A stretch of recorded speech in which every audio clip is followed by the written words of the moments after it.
Chapter 1056. Stone on the Feet. It was out of the question for Tao to marry someone afflicted with an illness. Were the Sun family taking advantage of the fact that there were no influential figures in Shouting Village? The village chief and elders of Shouting Village were also incensed. They reprimanded third Uncle Shao and Madame Ma for their disrespect. Tao was the sister of High Scholar Shao, and she might even be the sister of an advanced scholar Shao. How could she be married off to such a person? This was a direct insult to her fifth brother.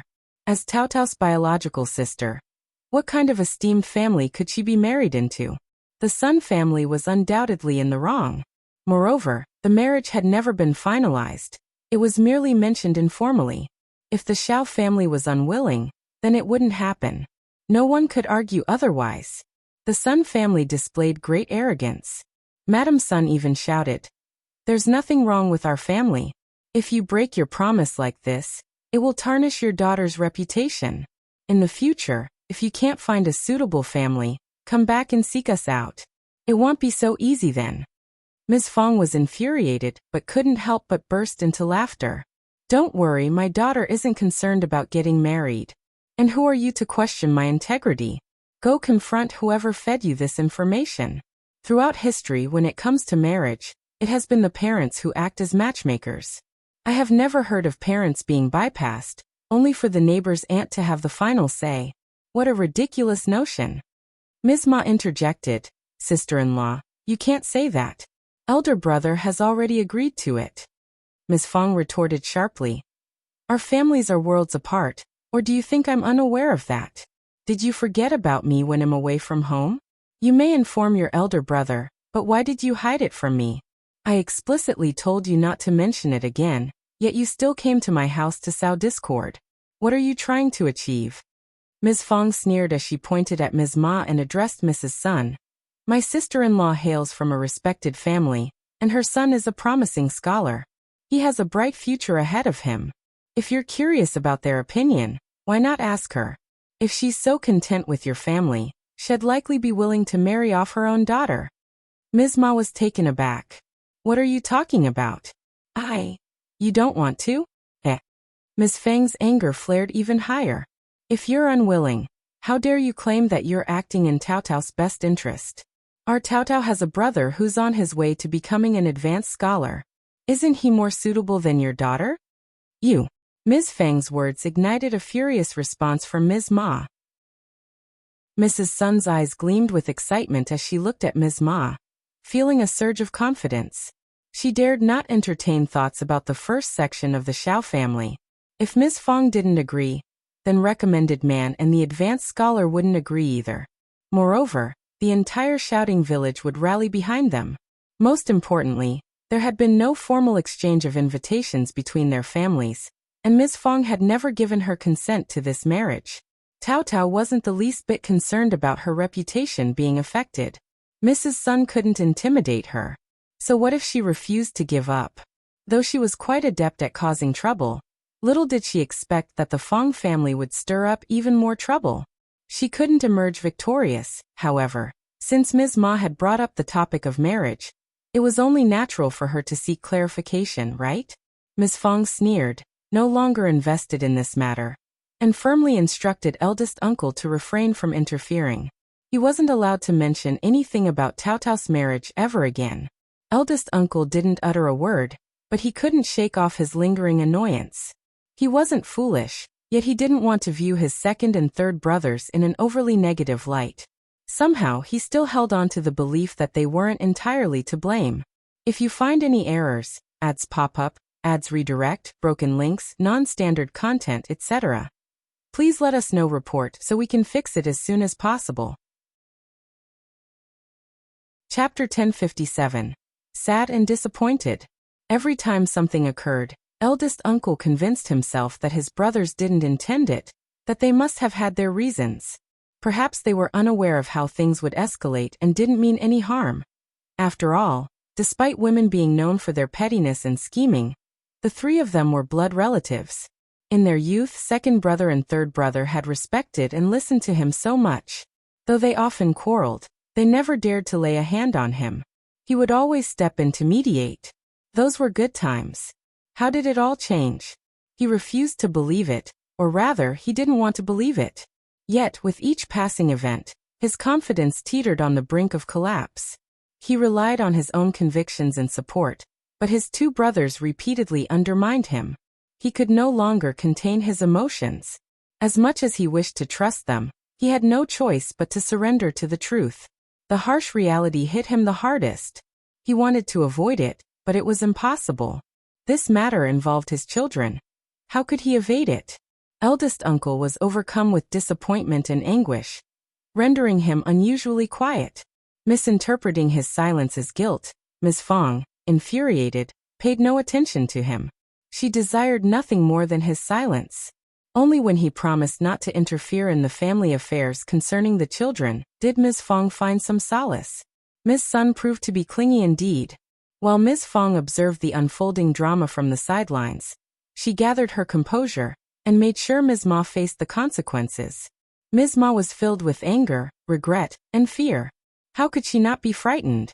Cao Cao had Shao Yunduan to protect her, so her reputation was of little concern. However, it was different for her daughter Shao Xiaoji. She had attempted to use Shao Lulang to intimidate the Sun family's wife, but how could a mere student like Shao Lulang possibly intimidate the wife of the Sun family? In a state of desperation, Ms. Ma contemplated following Ms. Fang's lead and seeking assistance, only to be scolded by the land officer and the village elders. The land officer, elders, and others were not present to resolve trivial matters for everyone. Interfering in such affairs would only burden them with endless trivialities in the future. They would be utterly exhausted. Troubles should be resolved individually. Ms. Ma grew infuriated and decided to approach the first section of the family for a discussion. This action provoked a hot-tempered female elder, who sneered and retorted, "What can you say? Who in this village can compare to the recommended man's family? If you want to be considered on par with them, start by donating 400 acres of family land to the clan, and contributing a few hundred taels of silver to the village school. Only then, when you come seeking help again, we might consider assisting you. Don't be deluded. The recommended man's family has made tremendous contributions to our village. Even if he is not present, how can the village turn a blind eye when his mother requests assistance?" Her words struck a chord in Ms. Ma's heart. However, how could she produce 400 acres of family farmland and a few hundred taels of silver? She didn't possess such resources, and even if she did, parting with them would be unbearable. When Shao Yunduan undertook such actions, she secretly ridiculed him, but now she felt the sting of her own hypocrisy. Left with no choice, Ms. Ma reluctantly compensated Mrs. Sun with 30 liang and left the matter unresolved.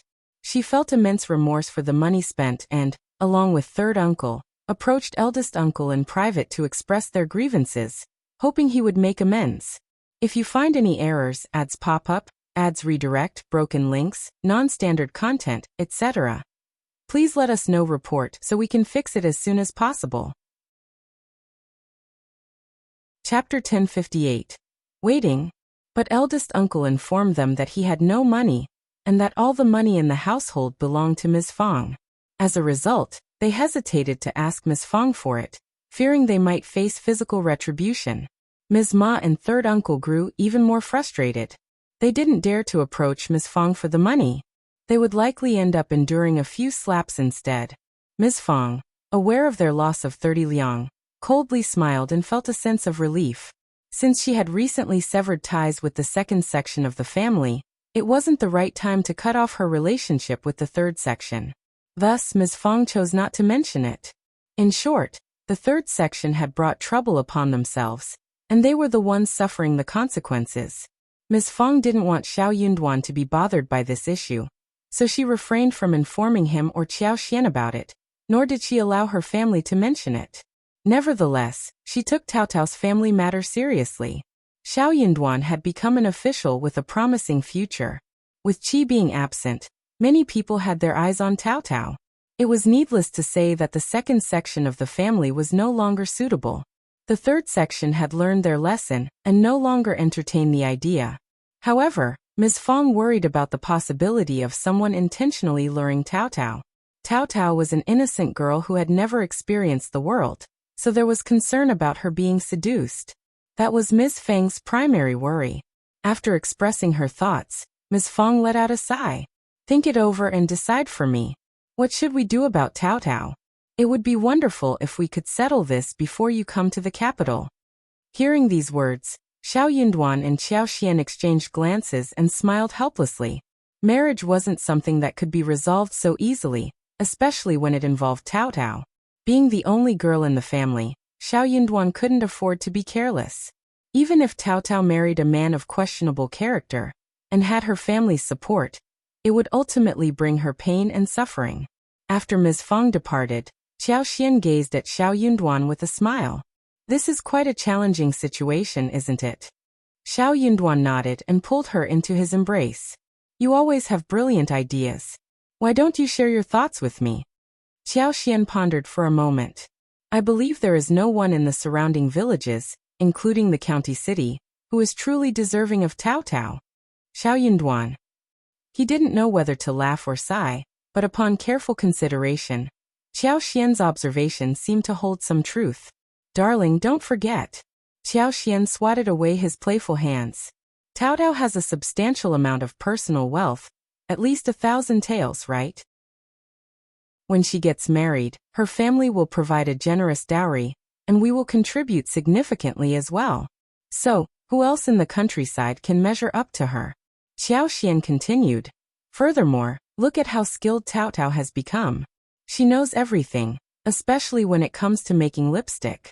She has mastered the entire process. I only shared with her the ratio of beeswax and flower juice. Even after she marries, she should remain in control of this matter. However, she needs to be cautious about the family she marries into. What concerns me the most is whether her husband's family might attempt to secretly learn the process when they see the money involved, or even exploit it to harm Tao Tao. But if we forbid her from intervening in this matter because she's married, won't she feel miserable? Qiao Xian's decision to pass down the entire process to Tao Tao stemmed from her lack of trust in Ms. Su. Ms. Su and Yang Xiaoni were sisters-in-law, and if Yang Xiaoni were the one to inherit the knowledge, Ms. Su would become the sister-in-law. How could she accept that? Conflicts within the family were bound to arise. If you find any errors, ads pop up, ads redirect, broken links, non-standard content, etc., please let us know. Report so we can fix it as soon as possible. Chapter 1059, Into Mountains. However, Ms. Su was different from Yang Xiaoni. Yang Xiaoni was stubborn and would listen to Qiao Xian, but not Ms. Su. After all, they were aware of the profitability of the lipstick business, even if they didn't have complete knowledge. If Ms. Su were to discover it, she might secretly inform her own family. Qiao Xian couldn't take such a risk. The two sisters-in-law decided not to disclose the information to anyone but Tao Tao. Moreover, Tao Tao was more intelligent than both of them, so she quickly grasped the concepts and performed exceptionally well. Most importantly, Tao Tao had a genuine passion for learning it herself. When Qiao Xian mentioned her plans to teach Tao Tao, the girl was thrilled to the point of almost jumping up. She couldn't sleep the entire night due to her excitement. Once she began learning, she displayed immense energy and meticulousness. Tao Tao possessed inherent intelligence that should not have gone to waste. Qiao Xian had no regrets about imparting this skill to her. After all, would it be beneficial for Tao Tao to spend her whole life solely engaged in farming, household chores, child-rearing, and catering to men's needs? The couple contemplated for a while and finally informed Ms. Feng that Tao Tao was only 16 years old, so she was still quite young. They suggested waiting for another 2 years or so. Should they continue searching within the next 2 years? Perhaps they would find a suitable candidate? If, within the next 2 years, they couldn't find an ideal match, they would settle for someone who met about 60% to 70% of their expectations. Ms. Feng understood that this matter couldn't be resolved immediately, so she sighed and had no other choice. However, when Tao Tao learned about it, she blushed and secretly confided in Qiao Xian that she didn't want to get married so early. Hearing this, Qiao Xian took the opportunity to have a heart-to-heart conversation with her. She encouraged Tao Tao to express her thoughts about marriage to her mother. Regardless of the family in question, it was crucial for Tao Tao to genuinely like the potential match. She could also explore more frequently. With business in the province, she could visit and see if there was anything she could gain from it. However, she had to be cautious and not easily fall prey to deception. When venturing out in the provincial city, she shouldn't go alone. He proceeded to enlighten her about the tricks employed by swindlers and scoundrels. Tao felt a bit dizzy and even more embarrassed. Nevertheless, she nodded earnestly. Fifth sister-in-law was correct. This was her personal matter. How could she not take it seriously? It would determine the course of her life. Even though Qi was not present, Qiao couldn't resist the urge to venture into the mountains. However, she felt too bashful to bring it up. Observing this, Yunduan inwardly chuckled. He intended to take her on a mountain hike, stating that it would be a way for her to relax. Qiao was thrilled. This was the season for an abundance of bamboo shoots, mushrooms and ripe wild fruits, making it an opportune time to gather them. The mountains were teeming with countless wild fruits and berries, many of which lacked proper names. They were simply referred to in the local dialect, casually and nonchalantly. However, these wild fruits had delightful flavors. They were tangy and sweet, juicy and succulent, soft and sweet, or possessed a unique refreshing taste. Every ripening season, they enticed numerous children from the village to venture into the mountains for picking. Of course, the village children usually didn't stray too far into the mountains. Given Qiaoxian's ability to cultivate anything within her space, she planned to grow some fruit trees and shrubs as well. If you find any errors, ads pop up, ads redirect, broken links, non-standard content, etc., please let us know report so we can fix it as soon as possible. Chapter 1060 Things. It would be incredibly convenient to have access to these fruits whenever she desired. Additionally, there were an array of fresh and sweet raspberries and marchberries. There were also ground twists, milk fruits, goat milk fruits, ground loquats, sour dates, glutinous rice noodles, cold rice lumps, and more. Despite their unassuming appearance, being wild and hailing from the mountainous areas, they were often overlooked. Yet their taste was truly delightful. Since she had the ability to cultivate within her space, why not take advantage of it? In the future, she could enjoy these fruits at any time, and even bring them along. Just the thought of it filled her with joy. Qiao pondered which excuse she should employ to venture into the mountains when Shao Yunduan brought it up. Although it was merely a hike, she would have the final say on the route once they entered the mountains. However, Shao Yunduan was no longer the same person he once was, so Ms. Fong disagreed with his proposal. Nevertheless, witnessing Shao Yunduan's excitement, she realized how precious his return was.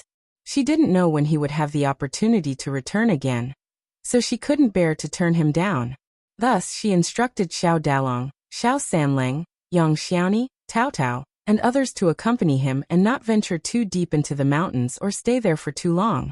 Afterward, she hurriedly made her way back. She even contemplated enlisting a few young men from the village to accompany them. Qiao sighed inwardly. Shao Yunduan found himself caught between laughter and tears. "Mom, you don't have to do this. I'm not that clueless. I grew up in the village and have been to the mountains countless times. You're exaggerating." However, Ms. Fong insisted. "You're not the same as before. You're not the same as before. You used to stumble, but now you can't afford to stumble. What if something unfortunate happens?"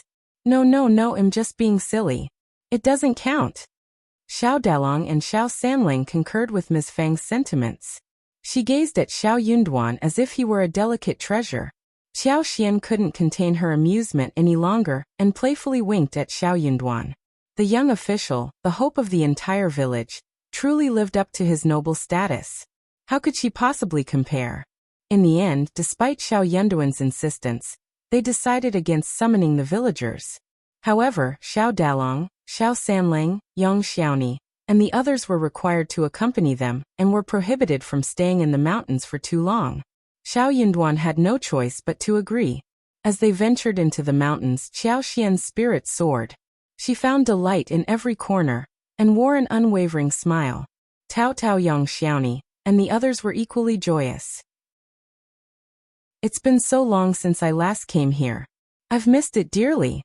"You're absolutely right. It's a shame Qi isn't here. When Qi returns, fifth brother and fifth sister-in-law, you must come again with us. Laughter and conversation filled the air. They gathered wild bamboo shoots and collected an abundance of mushrooms.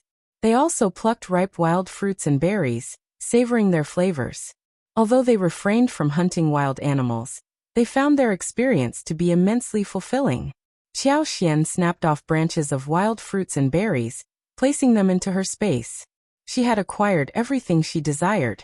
Upon returning home, she planned to allocate time to neatly plant each item. The prospect left her feeling immensely satisfied. During this season, wild mushrooms were not particularly abundant, but there was an abundance of bamboo shoots in various sizes. Once blanched, the bamboo shoots would be shredded or cut into finger-length segments. Stir-fried with preserved vegetables and cured meat, they made for a truly exquisite delicacy. If you find any errors, ads pop up, ads redirect, broken links, non-standard content, etc., please let us know. Report so we can fix it as soon as possible. Chapter 1061. That's my feeling. The chestnut bamboo shoots were delicately sliced and used to make a refreshing soup, boasting a delightful sweetness. As for the other dishes, they were sliced and soaked in clear water overnight, ready to be stir-fried with chili peppers and meat slices. These dishes were truly unparalleled. Shao Dalong, being an upright man, remembered his mother's instructions. Sensing that it was almost time, he urged everyone to head home. However, Qiao Xian, Shao Yunduan, and the others were not ready to leave. Since Yang Xiaoni and the rest rarely ventured into the mountains, they had become engrossed in gathering plants and were determined to fill their sacks and baskets. Occasionally, they startled pheasants and wild rabbits that were foraging in the grass and woods. Helplessly, they watched as the pheasants took flight, flapping their wings, and the wild rabbits swiftly vanished from sight. Sighs of regret filled the air. They finally understood why others envied them when they returned with a bountiful catch of wild animals. Such was the current sentiment. Helpless yearning welled up within them, but they couldn't attain what they desired.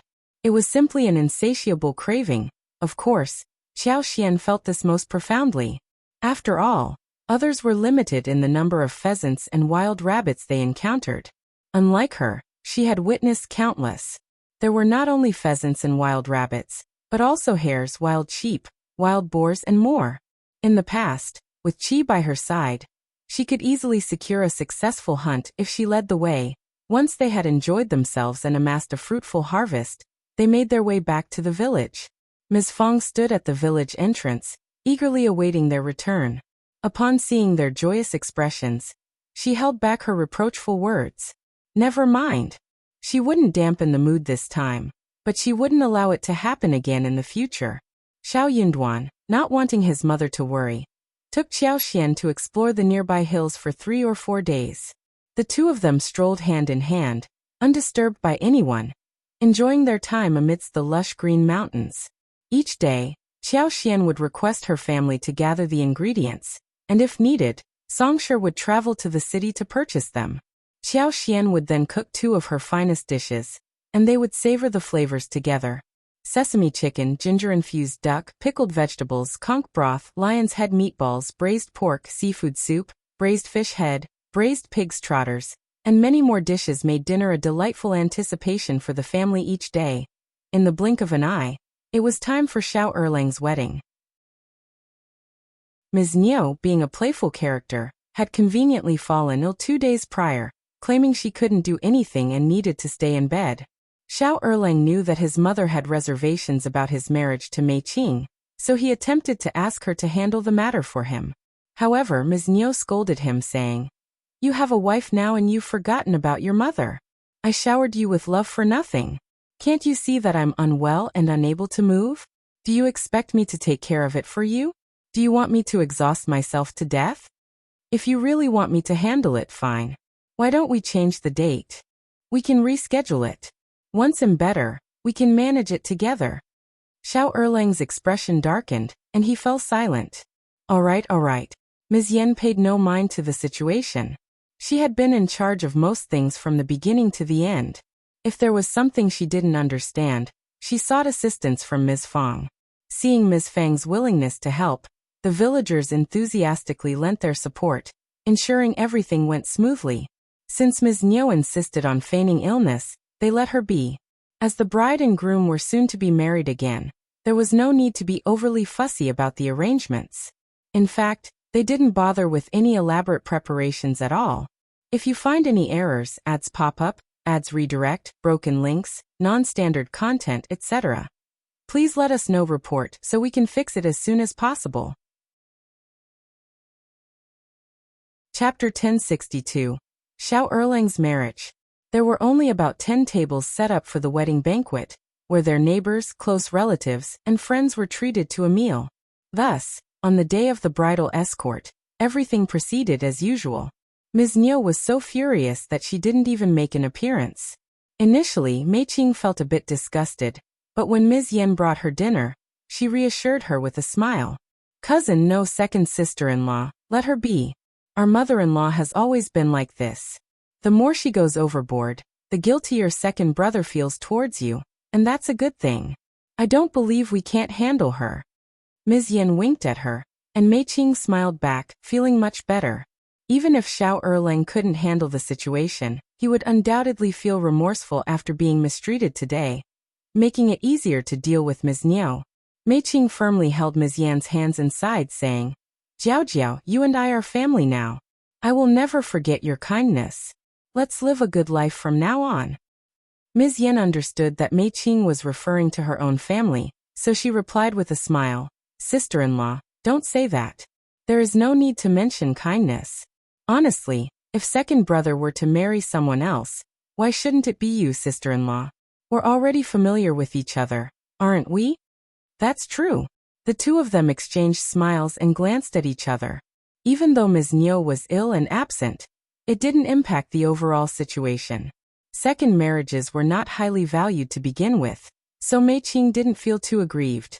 Even if others gossiped, their words held limited weight. Mei Qing was no longer the naive and ignorant young lady from her teenage years. She regarded her dignity with great seriousness and paid no heed to gossip. Initially, she thought she would spend the rest of her life as a widow, living cautiously under the care of her brothers, sisters-in-law, and nephews. Although they didn't despise her, their fondness for her was limited. She had to tread carefully each day, enduring inevitable hardships. Even if Mei Qing were to find another family to marry, it was unlikely that she would have a good match. At best, it would be a compromise. Unexpectedly, she had managed to secure such a favorable marriage. Even if her mother-in-law feigned illness and skipped the wedding banquet, Mei Qing had no objections. At this point, Mei Qing could officially be considered a member of the second branch of the family. Ms. Niu was indeed a troublemaker. Mei Qing could endure it, but the more she endured, the more arrogant Ms. Niu became. Then one day, Shao Erlang saw Ms. Niu kneeling in the yard as a form of punishment. Shao Erlang was furious. He looked at the wounds on Mei Qing's hands and demanded to know how Ms. Niu had treated her so poorly. Ms. Yen refused to disclose the details, but she hinted at Shao Erlang to ask his own children. Ms. Niu had influenced them not to like Mei Qing either, so when they heard their father's question, they complained bitterly. However, they were just children and lacked shrewdness. Shao Erlang managed to coax them with a few words. Shao Wen even shared with Shao Erlang how her grandmother had punished her stepmother, further fueling Shao Erlang's fury. He insisted on splitting up the family that very day. Ms. Yen was delighted. It would be wonderful if they could indeed separate. Ms. Niu resisted, but she dared not mistreat Mei Qing any longer. Shao Erlang warned that if he discovered any mistreatment again, they would definitely go their separate ways.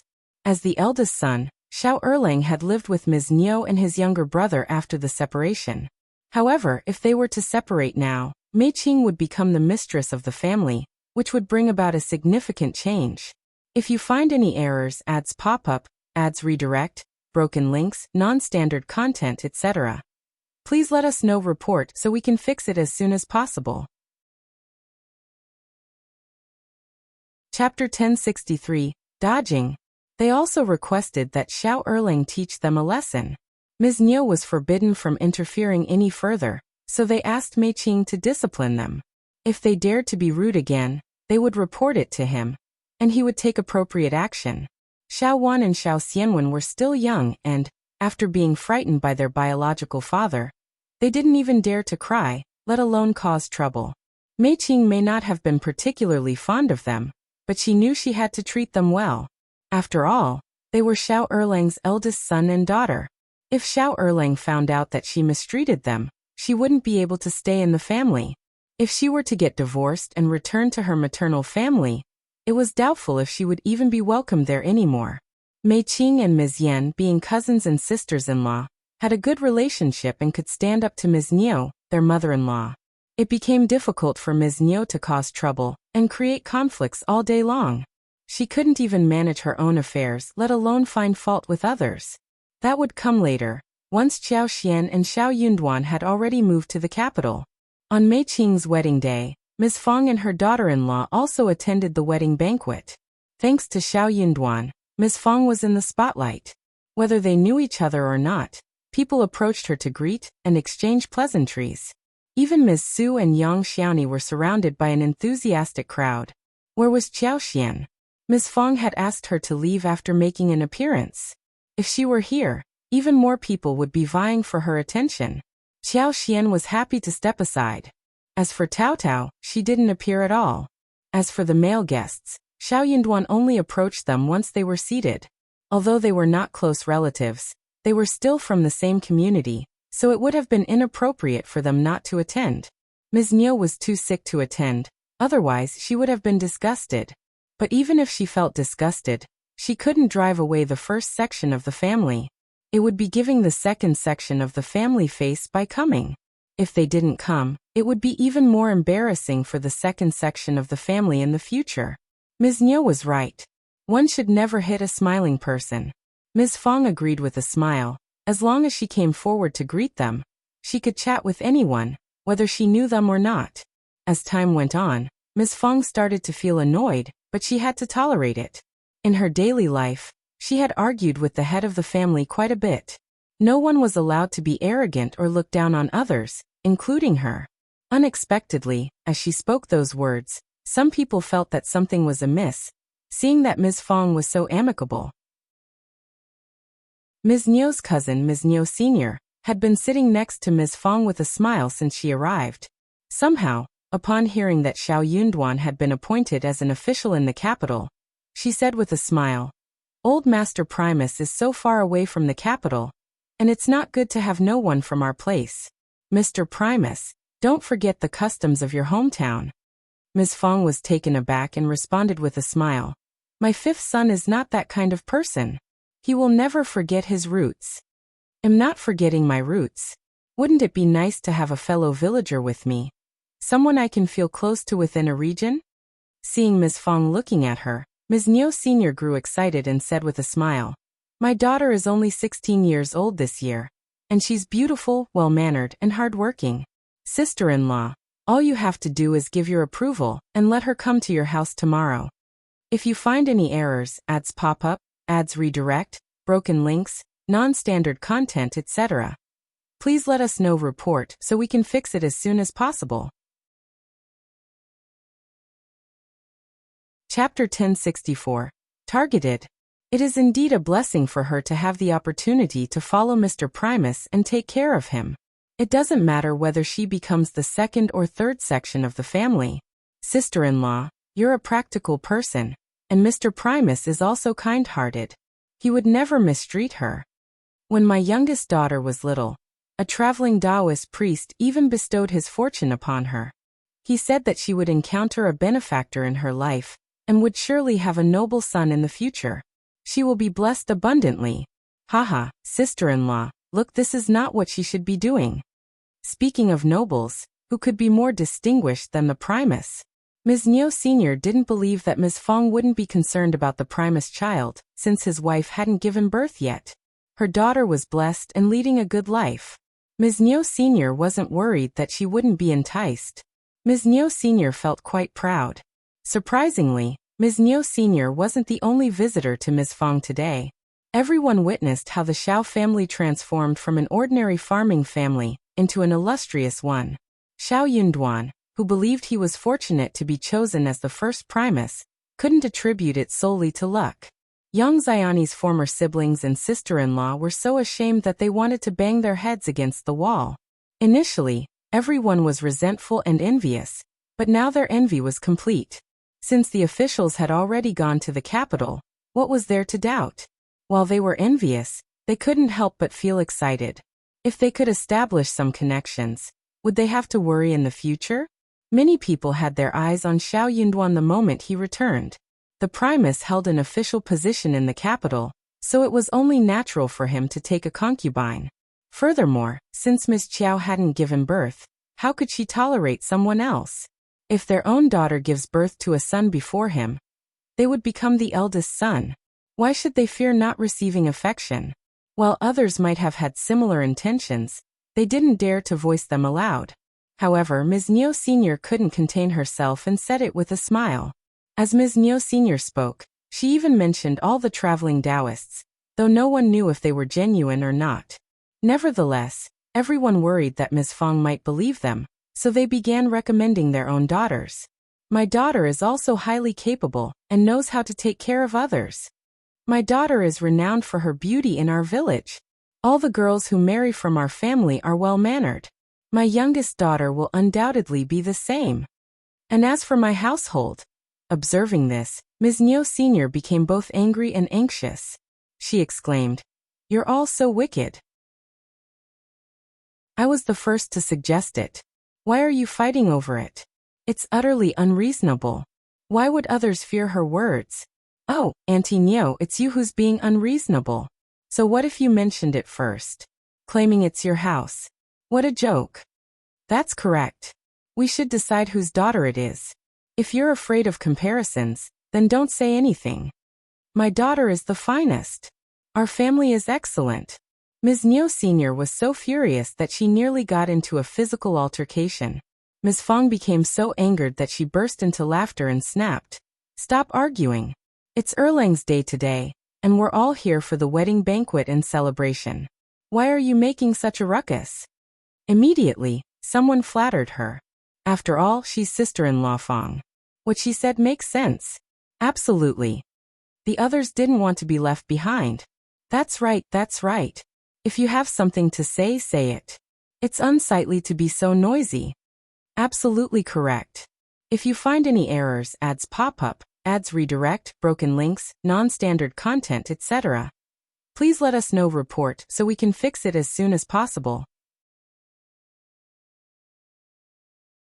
Chapter 1065, Humiliation. Ms. Fang sneered. "My fifth son and Ms. Qiao are content with their relationship and have no intentions of taking concubines. Don't assume that my fifth son lacks such intentions. I have no such intentions either. Your daughter is lovely. Tell her to become the daughter-in-law of another family. Don't utter such words in my presence. If anyone says otherwise, don't blame me for scolding you. I have a temper, and you're well aware of it. If anyone desires to be scolded, go ahead and speak up." Ms. Fang had always been sharp-tongued. Everyone exchanged glances and fell silent. Many people were merely trying to join in the conversation without genuine intentions. Upon hearing Ms. Fang's words, they realized they couldn't attain what they desired, so they felt relieved and refrained from saying more. However, Ms. Niu Sr. was different. She harbored deep envy towards the Shao family's first section. They possessed an official position, acquired land, and even donated fertile land and substantial amounts of silver to the village. How much personal wealth did they possess to give away 400 acres of land and hundreds of taels of silver without hesitation? For instance, at the previous banquet, there was an abundance of poultry and fish. The gentry and elderly masters showered them with countless gifts, worth a significant sum alone. In the future, even if their family didn't engage in farming, they could enjoy meals with white rice and meat. They wouldn't have to skimp on cooking vegetables, oil, salt, soy sauce, and vinegar. What an enviable life. Furthermore, at the banquet, her daughter had developed feelings for Shao Yunduan. Come to think of it, when the second section of the family celebrated their daughter-in-law's marriage, her family attended the wedding banquet as well. Her daughter and Shao Yunduan must have met on that occasion, which was even better. They were acquainted with each other. Ms. Niu Sr. believed that the Shao family had no relation to others, But her own family was different. She was a relative of the Shao family, so no matter what she said, Ms. Fong wouldn't refuse her. While everyone else remained silent, Ms. Niu Sr. couldn't help but giggle and jokingly say, "Sister-in-law Fong, don't get angry. This is a serious matter. If the Primus doesn't have any wives or concubines, won't it be embarrassing for him? We know each other well in the village, so doesn't that mean—" "Shut up." Ms. Fang's expression turned stern before Ms. Niu Sr. could finish her sentence. She sneered. "If you want your daughter to become someone's concubine, there might be someone willing to have her. Don't say such things to me. I don't want her." Embarrassment washed over Ms. Niu Sr., her face alternating between red and white. Angered, she retorted, "Sister-in-law, you're being too dismissive. Don't think so highly of yourself. Will the Primus never take a concubine in his entire life?" Ms. Fong replied firmly, "That's right, he will never take a concubine in his entire life. My fifth son is not the kind of person who forgets his roots or his identity after becoming the Primus. Why should he take a concubine?" Gritting her teeth, Ms. Niu Sr. warned, "Sister-in-law, remember what you've said. Don't contradict yourself in the future." Ms. Fong reassured, "Don't worry, I won't." Ms. Niu Sr. sneered. What if Ms. Niu Sr. didn't dare to voice her thoughts about Qiao Xian not giving birth, so she abruptly stood up and left. Despite her anger, she remained rational. If she dared to utter those words, Ms. Fong would definitely slap her. And she certainly didn't dare to retaliate. Ms. Fong cast a disdainful glance at her departing figure. What nonsense! If you find any errors, ads pop up, ads redirect, broken links, non-standard content, etc., please let us know. Report so we can fix it as soon as possible. Chapter 1066, Rejection. Ms. Yin happened to come over and greeted her with a smile. Everyone let out a sigh of relief and forgot about the matter. Ms. Niu Sr. was humiliated in front of everyone, so who would dare to talk about it? They didn't even dare to do so anymore. But some people did not give up and went to Ms. Fong in private to boast about their daughter, saying that they could bring their daughter to show Ms. Fong, so it was fine if Ms. Fong was not satisfied. Ms. Fong turned them all down. She did not have such thoughts at all.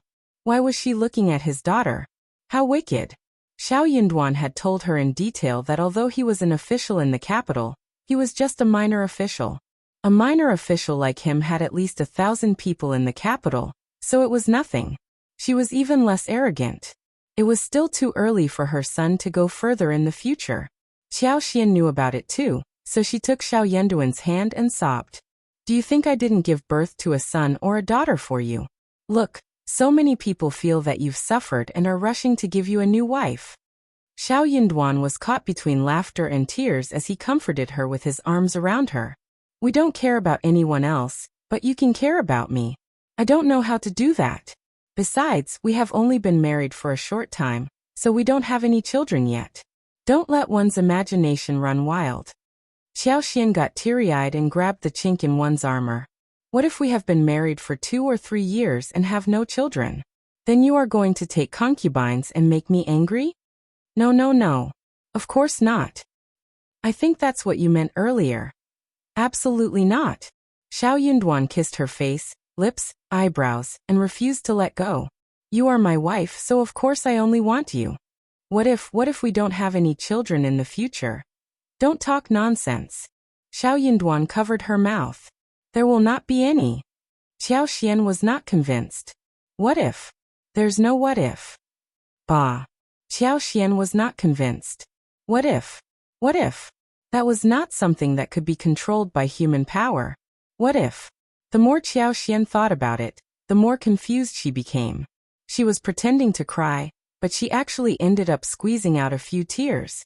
Shao Yunduan was caught between laughter and tears. What if? But no buts. If there's no if, could it be that you think I'm not working hard enough? Why don't I work harder from today onwards? I didn't mean that. I think you are. You're being unreasonable. Shao Yunduan's heart softened as he gazed at her. He tenderly kissed her soft hair and spoke with a gentle smile. All right, let's just assume that I've been unreasonable, and you're no longer angry, okay?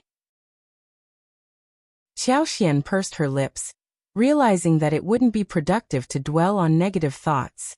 She wasn't ill or in any immediate danger, so why worry about the unlikely possibility of not having a child? It was important not to get stuck in a dead-end mentality. Determined, she grabbed the front of his shirt, looking at him with a mix of affection and determination. You promised not to take a concubine. I won't be swayed by any reasoning. If you can't keep that promise, I won't stay. She meant it. She was prepared to end their relationship if necessary. Shao Yunduan felt a sense of relief and nodded without hesitation. I understand. He truly did understand. He didn't dare to provoke her further. Qiao Xian's face lit up with a smile. However, Shao Yunduan sensed that he needed to address Qiao Xian's concerns about the future. He wanted to help her let go of her worries about the what-ifs. And so he decided to put extra effort into their physical intimacy, hoping to prove to Qiao Xian that her fears were unfounded. He wanted to show her that there was no reason for her to worry about the what-if scenarios she imagined. If you find any errors, ads pop up, ads redirect, broken links, non-standard content, etc., please let us know. Report so we can fix it as soon as possible. Chapter 1067. Leaving home. Qiao Xian fought back tears, struggling with conflicting emotions and contemplating self-sabotage. The joyful days they had spent together seemed to have vanished in an instant, and now it was time for Qiao Xian and Shao Yunduan to return to the capital. Despite Ms. Fang's reluctance, she had to bid them farewell with a forced smile. Qiao Xian assured Shao Yunduan that she would return before the new year, bringing some relief to her family. However, he wouldn't be able to come back for the time being. This reassured them. Under the cover of dawn, Shao Yunduan and Qiao Xian left Shouting Village. They avoided the land officer and the elders, as neither of them desired such a heartbreaking scene. After exchanging pleasantries with County Magistrate Yu in the county city, they continued their journey to the provincial capital accompanied by the original honor guard. As the sun set, they entered the city. The honor guard settled in the local post house, while Qiao Xian and Shao Yunduan made their way to the Yuezheng family residence. First Madame greeted them with joy. She had already arranged for the yard to be cleaned, allowing them to move in immediately. Yuezheng Shao smiled and said, "The fruit saplings were just brought back 2 days ago, so I anticipated that you would arrive in the next couple of days. The seedlings are stored in the cellar, and someone waters their roots every morning. I'm skeptical though. Can they really be successfully planted?" Yuezheng Shao had his doubts. Qiao Xian half-truthfully smiled at him and replied, "Of course. To be honest, after numerous experiments, I've developed something that aids in crop growth. However, the process is quite complex. I read about the delectable southern fruits in books, so I prepared in advance. Now I can finally put them to use.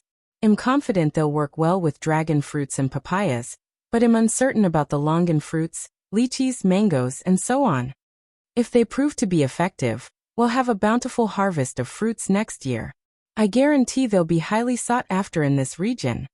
Qiao Xian anticipated that people would take notice if she successfully grew plants that were seemingly impossible to cultivate. She had been pondering how to explain her methods. Nevertheless, that was all she would reveal. If someone of high status pressured her into divulging the prescription, she would comply. However, she couldn't guarantee their success. There were no certainties in such matters. Besides, there was a saying, "The master paves the way, but each cultivates their own." This principle applied to all industries. One couldn't expect to master something simply by learning about it.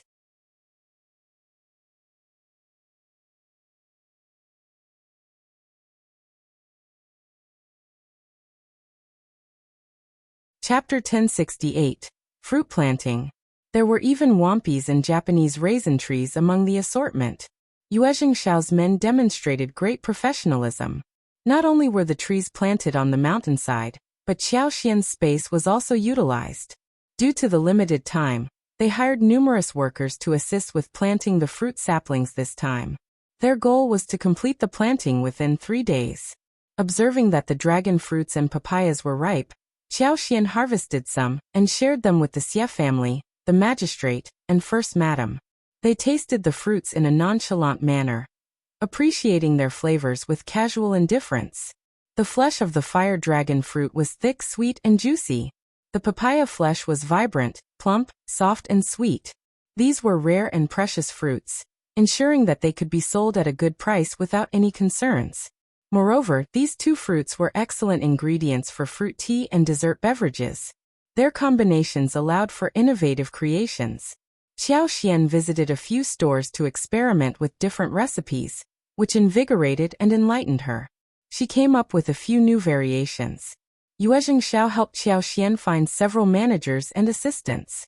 This time, Qiao Xian and Shao Yunduan took the opportunity to meet and interview the candidates, ensuring they made the right choices. After a thorough selection process, they settled on Steward Zhou and Steward Bai as the stewards, along with a total of 23 servants among the 3 waiters. Following that, they planned to construct a farmhouse on the flat ground at the foot of the orchard, providing accommodation for the staff. This would establish a proper industry. With Shao and First Madam's support, Qiao Xian felt reassured. Time was limited, so they stayed in the provincial city for 4 days before preparing to depart. If all went smoothly, they would reach the capital in early August. When they arrived in the capital, they would officially embark on Shao Yunduan's career as an official. They approached the future with a calm mindset, taking it one step at a time. Shao Yunduan wasn't overly fixated on becoming an official. While it would be ideal if he succeeded, he was also prepared to accept a different path if necessary. Throughout the journey, they mostly admired the scenery along the way, occasionally discussing their plans. During their overnight stays, they found time to explore and savor the local delicacies. Their journey back to the capital was remarkably smooth. They arrived in the bustling city on the 2nd day of August. The streets were filled with people, and a festive atmosphere permeated the air. The shops showcased revolving doors, hanging musical chairs, and colorful decorations, creating a vibrant and beautiful scene. Mooncakes were in abundance, and shop assistants loudly called out to attract customers. Before entering the city, Qiao Xian distributed red packets to the honor guards, who expressed heartfelt gratitude and bid them farewell courteously. Qiao Xian, Shao Yunduan, Songshi, Li Xia, and Li Qiao returned to their mansion. As they opened the door and stepped inside, Qiao Xian and Shao Yunduan exchanged smiles. They were back, and they couldn't help but wonder how they would feel when they had to leave the capital again. Regardless, they still looked forward to the future. Since everything had been organized before they left, the furniture was covered with dust covers. Although they were a bit late, they opened the windows to let fresh air in, removed the dust covers, and retrieved the bedrolls from the cabinet. Laying them out, the few of them swiftly tidied up the house. Tomorrow, they would take their time to thoroughly clean and organize their home. If you find any errors, ads pop up, ads redirect, broken links, non-standard content, etc., please let us know. Report so we can fix it as soon as possible. Chapter 1069. Returning to the capital. Qiao Xian took some time to inspect the potatoes in the backyard. They had grown remarkably well, appearing vibrant, strong, and lush. It was evident that many small potatoes had developed beneath the soil. Qiao Xian utilized her abilities to enhance their growth, ensuring they thrived better and remained healthier. She had also brought tomato seeds from home, which could be planted next year, although it was a bit late for this season. In addition to potatoes and tomatoes, there were cantaloupes, passion fruits, melons, figs, and more that could be planted in the backyard. The night was calm and peaceful. The following morning, Shao Yunduan went to report at Hanlin Academy.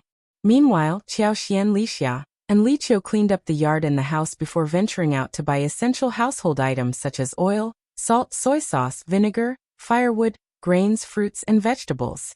They even purchased mooncakes and sweet osmanthus wine, preparing for the upcoming holidays. In her spare moments, Qiao Xian found herself pondering about the Qiao family. Her despicable father and Madame Qiao must have returned to the capital, and her father was likely aware of the conflicts between her, Shao Yunduan, and the Qiao family. However, he wouldn't let them off so easily. Now she would wait and see what he would do. When Shao Yunduan arrived at Hanlin Academy, Qiao Hongxi was already aware of it. Having learned his lesson, Qiao Hongxi had become more cautious. He didn't even dare to meet Shao Yunduan privately, fearing that he would demand an even higher price of 4,000 liang. He refrained from spreading rumors about Qiao Xian and Shao Yunduan within Hanlin Academy. He had learned the consequences of shooting oneself in the foot. It wouldn't be an exaggeration to say that he was like a startled bird, frightened by the sound of a bowstring. When Shao Yunduan returned home in the afternoon, Qiao Xian greeted him with a smile. They engaged in conversation for a while, and as Qiao Xian began cooking, Shao Yunduan followed her into the kitchen. The meal they prepared for themselves was simple yet satisfying. They had an abundance of lentils, hairy beans, eggplants, winter melons, loofah, cabbage, and white rice. The vegetables were fresh, and even in the capital, the prices for new produce were quite affordable. The capital differed from other places in terms of its livestock supply. Cows and sheep were regularly transported from the northwest, ensuring a constant availability of beef and mutton, although at a higher price. Nevertheless, they could still indulge in these meats. Qiao Xian sliced the beef and stir-fried it with shredded vegetables, creating a delicious and savory dish. She also prepared a dish where minced meat was stuffed between 2 winter melon slices and steamed, resulting in a light and flavorful treat. Other dishes included stir-fried cabbage with garlic, stir-fried mincemeat with beans, and a refreshing loofah soup. The homemade dishes created a calm and cozy atmosphere. After having dinner together, they ventured out to shop once again.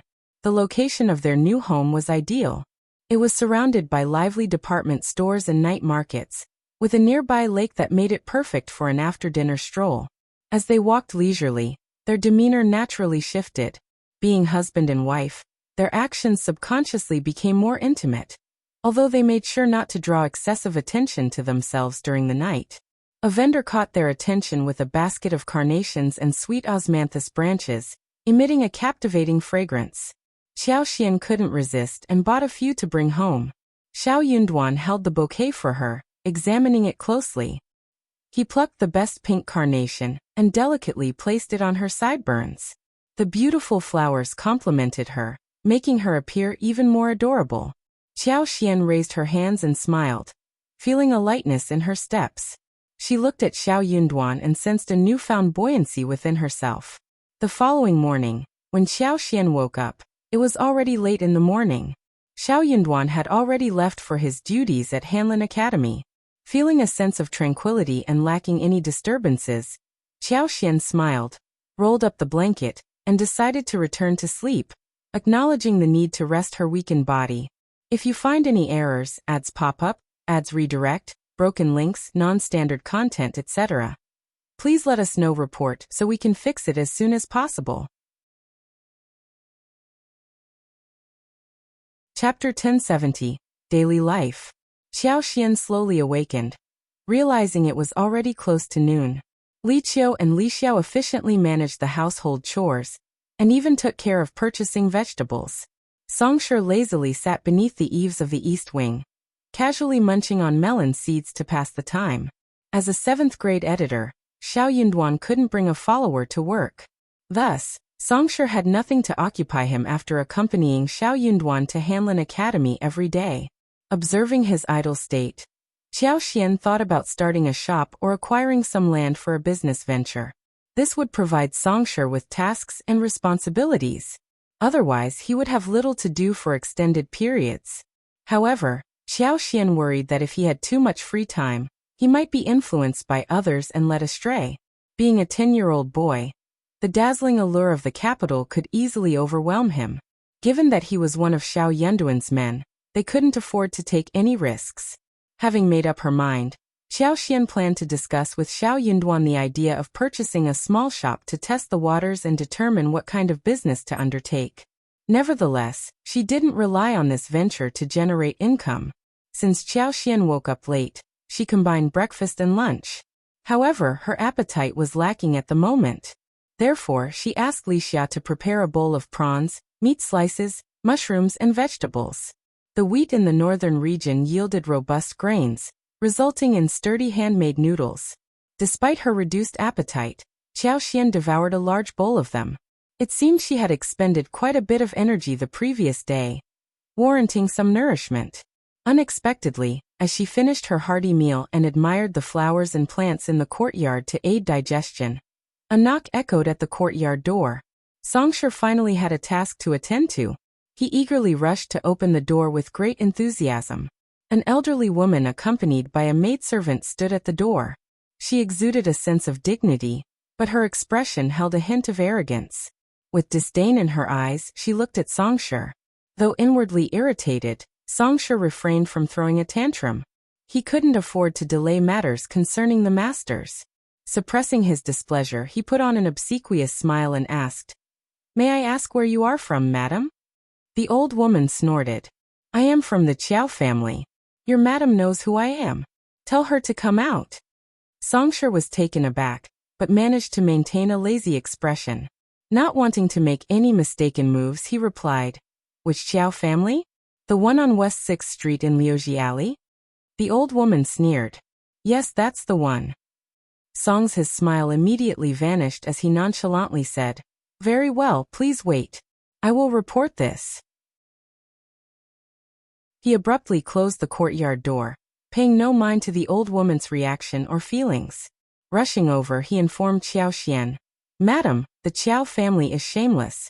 They have come again. What should we do?" Qiao Xian smiled and replied, "Since they are here, let them in." With a clap of her hands, she turned and walked into the house. It was impossible to ignore them. Ignoring them would only fuel their persistence. Qiao Hongxi must have informed Shao Yunduan about the situation when they encountered each other at Hanlin Academy. The Qiao family had arrived swiftly. Although Songshur had agreed to let them in, he had no intention of disregarding the old woman. He proceeded to open the door. The sudden closure of the door startled the old woman. When she saw Songshur, she glared at him and coldly demanded, "Where is our second miss? The old master and madam specially sent me to convey their message. Yet second miss displays such an attitude? Does she no longer value filial piety or fifth master Shao? If you find any errors, ads pop up, ads redirect, broken links, non-standard content, etc., please let us know report so we can fix it as soon as possible." Chapter 1071. What second miss? Songshur felt a surge of anger upon hearing the old woman's words. He sneered and retorted, "Second miss? Who is your second miss? Are you sure you haven't mistaken the address?" The old woman stared at him unwaveringly for a moment before a smile crept onto her face, erasing her arrogant demeanor. "Our second miss bears the surname Qiao and goes by the name Xian. She is your madam. You're such a bother. Hurry up and let me in." This old woman was none other than Auntie Ling, known for her shrewdness. Moreover, she had been testing Qiao Xian just now. Finally, she understood that the Qiao family hadn't been lying. Qiao Xian truly intended to sever ties with the Qiao family. Not even the old master or madam had the authority to do so. Auntie Ling couldn't help but feel a mix of sorrow and anger for her mistress. In truth, her mistress was deeply hurt. Upon hearing that Shao Yunduan had achieved a high position as the primus and was esteemed by the emperor, and that Qiao Xian had saved the peony flower entrusted by the Empress Dowager to the emperor, her condition worsened, and she lost her appetite for several days. How could she not harbor resentment? Of course, she resented her. When Qiao Xian's fiancé was poisoned, Madame Qiao couldn't bear to stand idly by and wanted to intervene. But now, Qiao Xian had achieved such remarkable success. What had Madame Qiao stirred up before? It would have been better if she hadn't stirred anything up at all. That would have meant granting Qiao Xian a bright future. And Madame Qiao was fortunate not to have choked on her own blood. Now, hearing that the main household had severed all ties with them, Madame Qiao couldn't even put on airs in front of Qiao Xian anymore. Auntie Ling had personally witnessed how Qiao Xian and the others managed to afford a decent house in the capital shortly after their arrival. Although it was small, it was well maintained and situated in a good location, intensifying her distress even further. This second miss was truly flourishing. Not everyone could afford a house in the capital, even if one became an official. Auntie Ling had to admit that, with his meager official salary, Shao Yunduan wouldn't be able to afford a house in the capital for another 20 years. As Auntie Ling contemplated the rewards bestowed upon Qiao Xian and her husband by the palace, She couldn't fathom how a mere residence compared. The more she dwelled on it, the angrier she became. Her heart ached for Madame Qiao. Refusing to acknowledge that his mistress was the Qiao family's second miss, Songsha retorted bluntly, "If you're truly from the Qiao family, then you should know that they hold nothing but disdain for our madam, and have already severed all ties with her. If you're here to find someone, go ahead. But don't speak of finding the Qiao family's second miss here. If you're looking for the second miss, I'm sorry to inform you that you've come to the wrong place. I cannot allow you to enter." Auntie Ling couldn't contain her frustration and sneered. "You won't let me in? Humph, such audacity from a mere servant. Let the neighbors be the judge of your logic." If Songsha thought he could intimidate Auntie Ling, he clearly didn't know how long she had been by Qiao Xian and Shao Yunduan's side. With a smile, she added, "Very well, go ahead and raise your voice as loud as you can. I'll make sure my wife presents everyone with the evidence she has in black and white. Oh, and let me remind you that my wife doesn't tolerate injustice, and she just might report this to the Heavenly Mansion office to ensure they're aware of it. What do you think? If you find any errors, ads pop up, ads redirect, broken links, non-standard content, etc., please let us know. Report so we can fix it as soon as possible." Chapter 1072. Keep it short. A complaint against my fifth master's filial piety was brought before the emperor by an imperial censor, but it was swiftly dismissed by the emperor. "Were you aware of that?" He. Songsha remarked. Auntie Ling was left speechless. She inwardly cursed the cunning girl and the sly servant. She didn't know where they found such crafty individuals. Auntie Ling dared not cause a scene. Shamelessness seemed to run in both her and the Qiao family. The Qiao family was undoubtedly at fault. Well, it couldn't be said that the entire Qiao family was at fault, but the members of the main household were simply unaware of the wickedness of Qiao Xian and Shao Yunduan. They had fallen into their trap. Auntie Ling, being resourceful, suppressed her anger and maintained a serious expression. "I am here to visit your madam." Songsha continued smiling. "Why didn't you say so earlier?" Auntie Ling, with Yuzan by her side, Auntie Ling entered, catching sight of Qiao Xian, who greeted them with a smile. They were all friends of Madame Qiao. This time, Auntie Ling didn't dare to take it too seriously. She bowed to Qiao Xian and Yuzan. "Greetings, second miss." Qiao Xian glanced at her and sneered. "Second miss? Who are you calling? If you're searching for the second miss, you've come to the wrong door. Songsha, please escort our guest out." Auntie Ling felt suffocated. It seemed that everyone in the Shao family shared the same temperament. "Greetings to Mrs. Shao." Qiao Xian responded curtly, "Very well. Why are you here? Get to the point." Since arriving at her own residence, Auntie Ling's mood had been disrupted. She no longer had the inclination for small talk. So, Auntie Ling spoke straightforwardly. "Mrs. Shao, you're aware of it, right? Third Master and Third Madam have returned to the capital, and what they did to you doesn't count. They are unaware of the truth and acting out of anger. Mrs. Shao, don't feel aggrieved. Third Master and Third Madam will provide you with an explanation. Mrs. Shao, please come back home with me. We are family, and there shouldn't be such distance between us. You are the biological daughter of Third Master, and it doesn't reflect well for him to disown his own daughter and parents. Mrs. Shao, are you not afraid of being looked down upon and tarnishing your son-in-law's reputation?"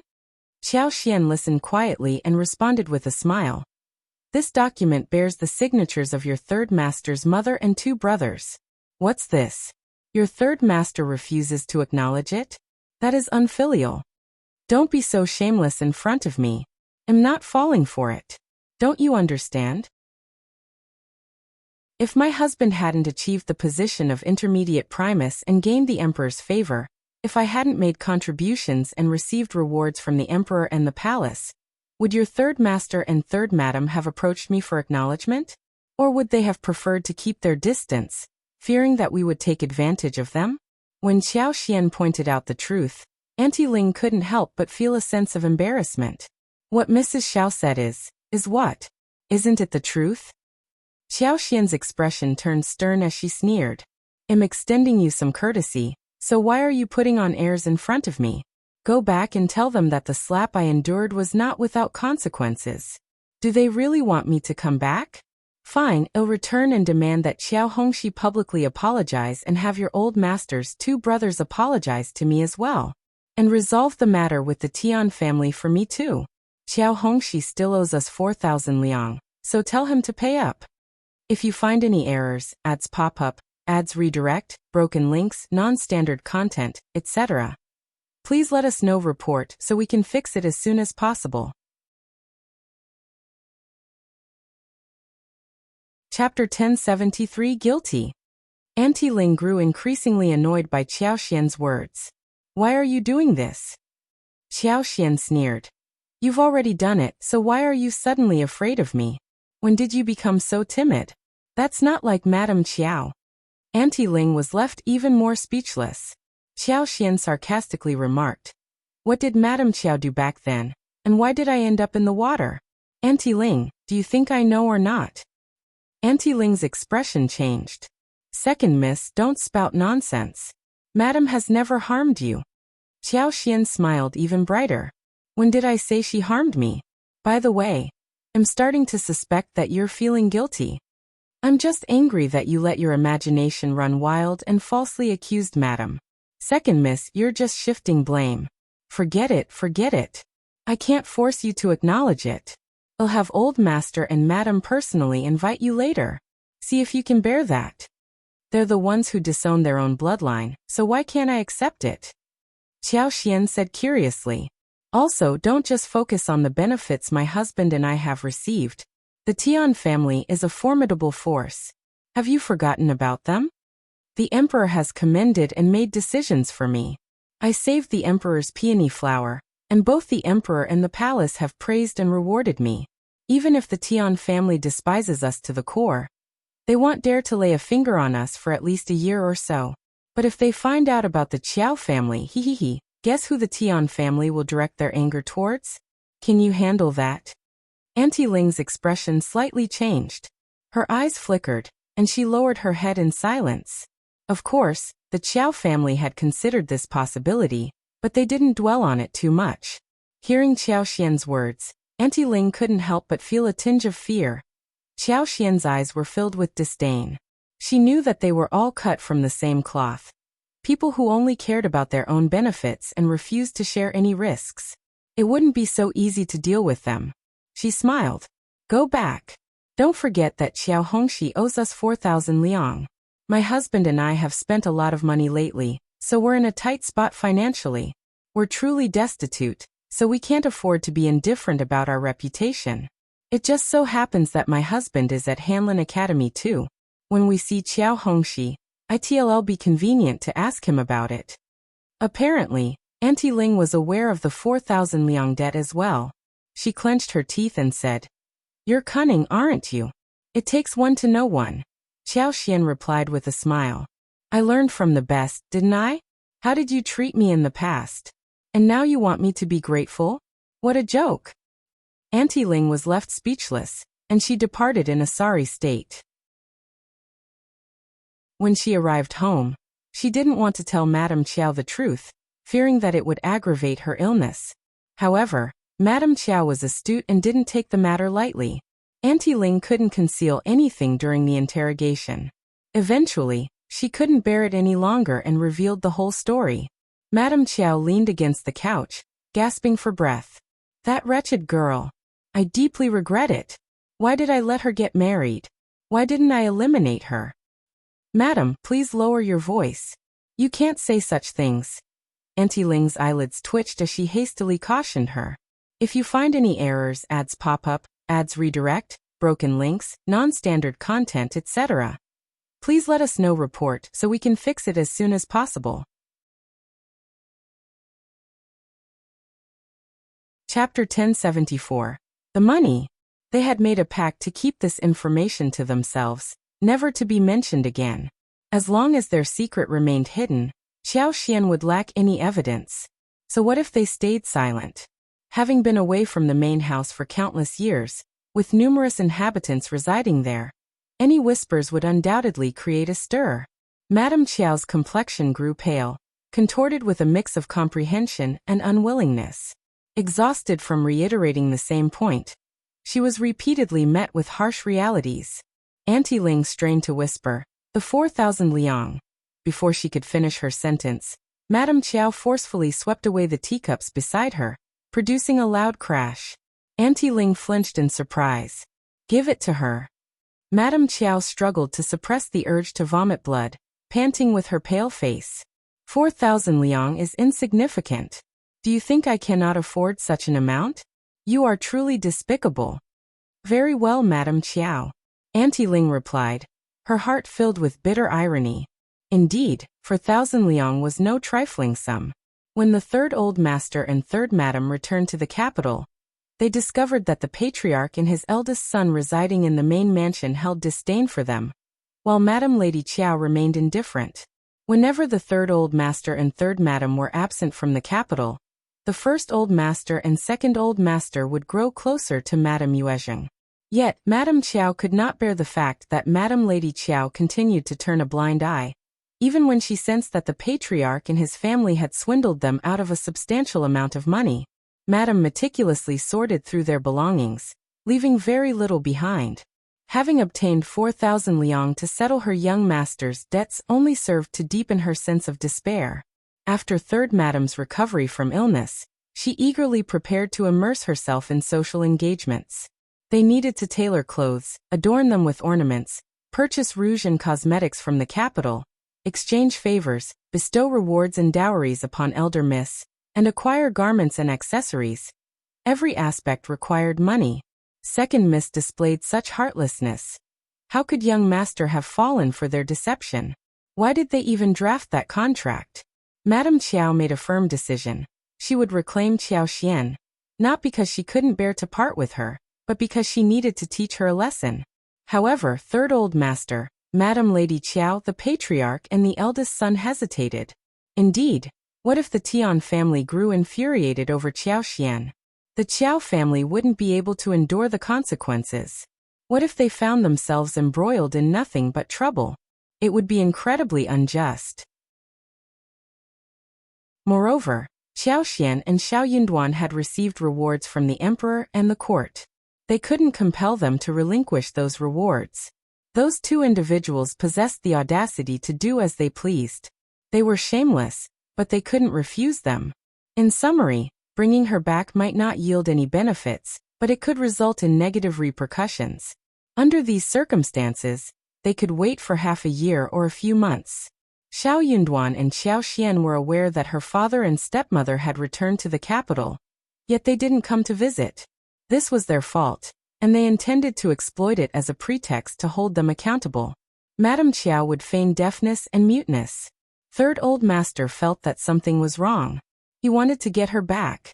He believed that Shao Yunduan would have a promising future, and if he did not admit that now, it would be too late in the future. If you find any errors, ads pop up, ads redirect, broken links, non-standard content, etc., please let us know. Report so we can fix it as soon as possible. Chapter 1075. Treat.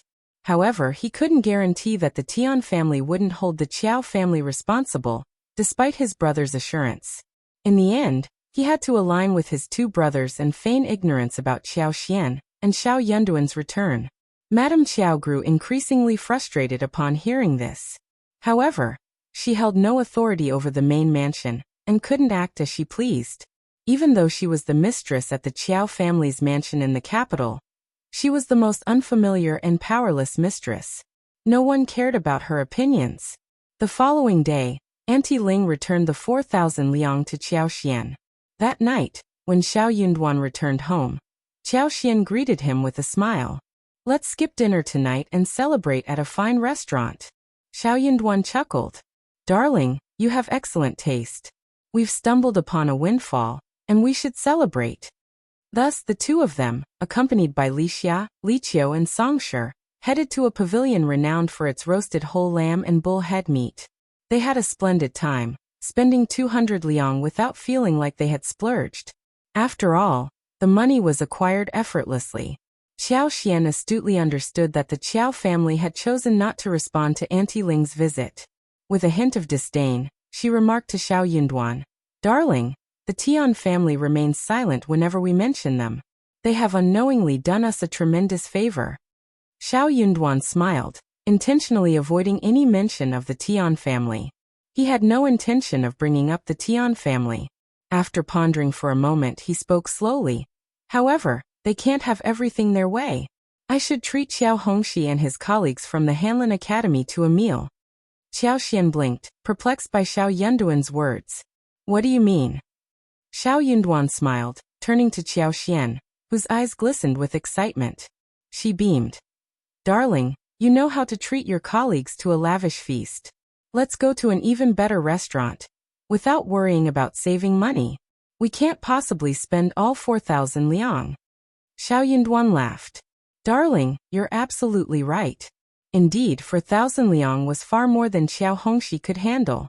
It would surely make him feel overwhelmed." The next day, Shao Yunduan courteously informed his colleagues and selected members of the Hanlin Academy about his plan to treat them to a meal. He invited over 20 individuals and reserved a large private room, spacious enough to accommodate 2 tables. Shao Yunduan chose Chuanxi Restaurant, an upscale establishment in the intermediate range. A sumptuous banquet at a single table cost around 100 liang, excluding drinks. Most of the Hanlin students were financially strapped, unable to afford meat on a daily basis. Some could only afford porridge, pickles, and steamed buns by the end of the month. The idea of dining at a restaurant like Chuanxi was beyond their wildest dreams. Even when invited by colleagues, they would typically settle for small budget-friendly hotels where a meal cost 2 or 3 liang. The majority had never experienced dining at a place like Chuanxi Restaurant. When Shao Yunduan announced his intention to treat everyone at the restaurant, excitement surged through the crowd, instantly endearing him to them. No one complained about Shao Yunduan's proposal. Having recently received a reward from the court before returning to his hometown to pay respects to his ancestors, Shao Yunduan had amassed a considerable sum of money. It was only fitting that he used it for this purpose. If they all partook in this meal, they might have the fortune to experience such a delightful occasion again in the future. If you find any errors, ads pop up, ads redirect, broken links, non-standard content, etc., please let us know. Report so we can fix it as soon as possible. Chapter 1076, Sigh. Indeed, it was a lavish feast costing 100 liang. The 18 dishes served were all exquisite, including succulent roasted lamb chops, tender hibiscus chicken slices, flavorful shredded pork with Beijing sauce, delightful fourjoy balls, savory braised mutton, stir-fried fish slices, richly braised pork knuckles, and indulgent fried belly with oil. Furthermore, Shao Yunduan displayed great generosity, offering a fine selection of wines. The dishes were presented one by one, and Shao Yunduan smiled, exchanging a few polite words with his guests. They all raised their glasses in gratitude and eagerly began savoring the delicacies. As scholars, they maintained an elegant dining etiquette, yet they wasted no time in savoring each delectable bite. Regardless of their refinement, after spending years in the intermediate office of the Hanlin Academy, one could maintain an air of elegance and detachment as long as their family had the means to support them. Most of them had endured arduous lives, and when given the opportunity to enjoy a high-class banquet, they wouldn't decline in the name of preserving their reputation. Midway through the feast, when everyone had nearly finished their meal, Shao Yunduan stood up and offered a toast to each individual. As the host and a newcomer, it was customary for him to express his respects through toasting. The guests regarded him as a congenial person, humble and respectful towards his seniors. It was a commendable quality. Shao Yunduan also extended an invitation to Qiao Hongxi to join the banquet. Qiao Hongxi initially harbored anger, but the thought of the 4,000 liang left a bitter taste whenever he encountered Shao Yunduan. He had no desire to dine with him at all. However, if he chose to abstain, he would appear petty. Additionally, considering the sum of 4,000 liang had been taken from him, it would be a waste not to attend. Hence, Qiao Hongxi begrudgingly attended. In response, Shao Yunduan showed him due respect. "Brother Qiao, please join us." Shao Yunduan clinked glasses with him and sighed with emotion. Before Madam Lady Qiao, old master, and the eldest son severed ties with us, we were still in-laws. Brother Qiao, you are my brother-in-law. Though we may not be related by blood, that is the extent of our connection. Oh yes, I've heard that Brother Qiao's parents have returned to the capital. How are they doing? The Qiao family no longer wishes to accept my wife, and Brother Qiao's parents are no longer my father-in-law and mother-in-law. My wife and I will no longer trouble you. We simply wish you good health. The words hung in the air, catching everyone off guard as they realized the implications. Qiao Hongxi was equally taken aback. What? He knew his family desired Shao Yunduan and Qiao Xian's return, but they had made it clear they didn't want to comply. However, a sense of unease began to creep over him. He couldn't simply offer a welcoming response. His family had warned him against getting close to them, fearing it might anger the Tian family. Yet he couldn't agree with Shao Yunduan either, or he would be unable to reverse the situation. Before he could formulate a reply, Shao Yunduan let out another sigh, gently patting Qiao Hongxi's shoulder with a smile. Let's drop this topic. It's for the best. We are all safe and sound. They all forced smiles, raising their glasses in an attempt to shift the focus away from the uncomfortable conversation.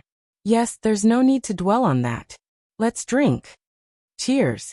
Editor Shao knows how to lighten the mood. Come, let's have another toast. Due to censorship concerns, news of the incident spread discreetly. The Qiao family looked down upon Qiao Xian and Shao Yunduan, and before Shao Yunduan achieved the rank of intermediate advanced scholar, they had visited Qiao Xian at the doorstep, only to be met with a violent rebuff, resulting in the dissolution of the engagement. However, since the emperor did not hold Shao Yunduan accountable for being unfilial, no one dared to spread rumors that might incite his wrath.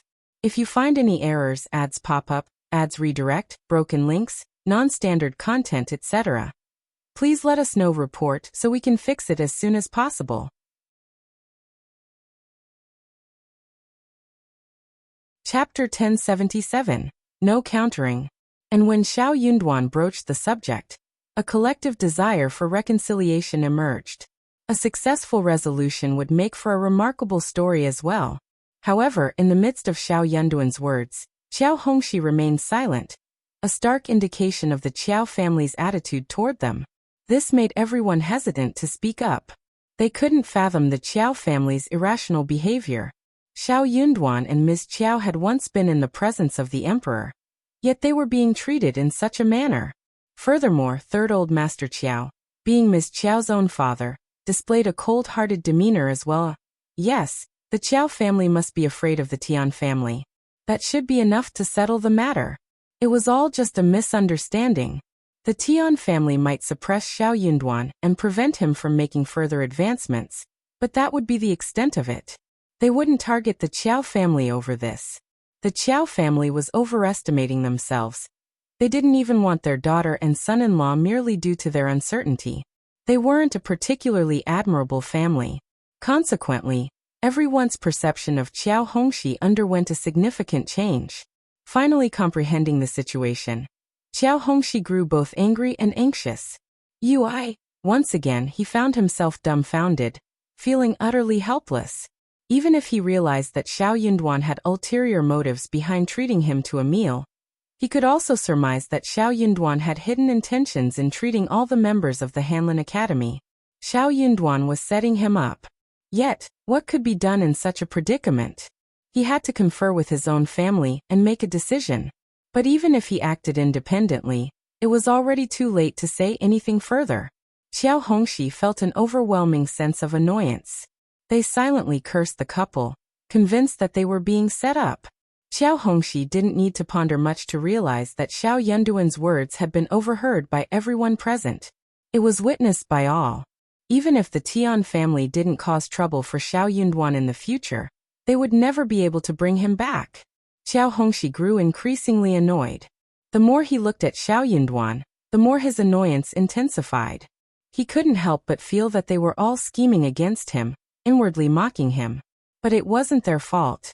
If they were in the Qiao family's position, they might not have acted any differently.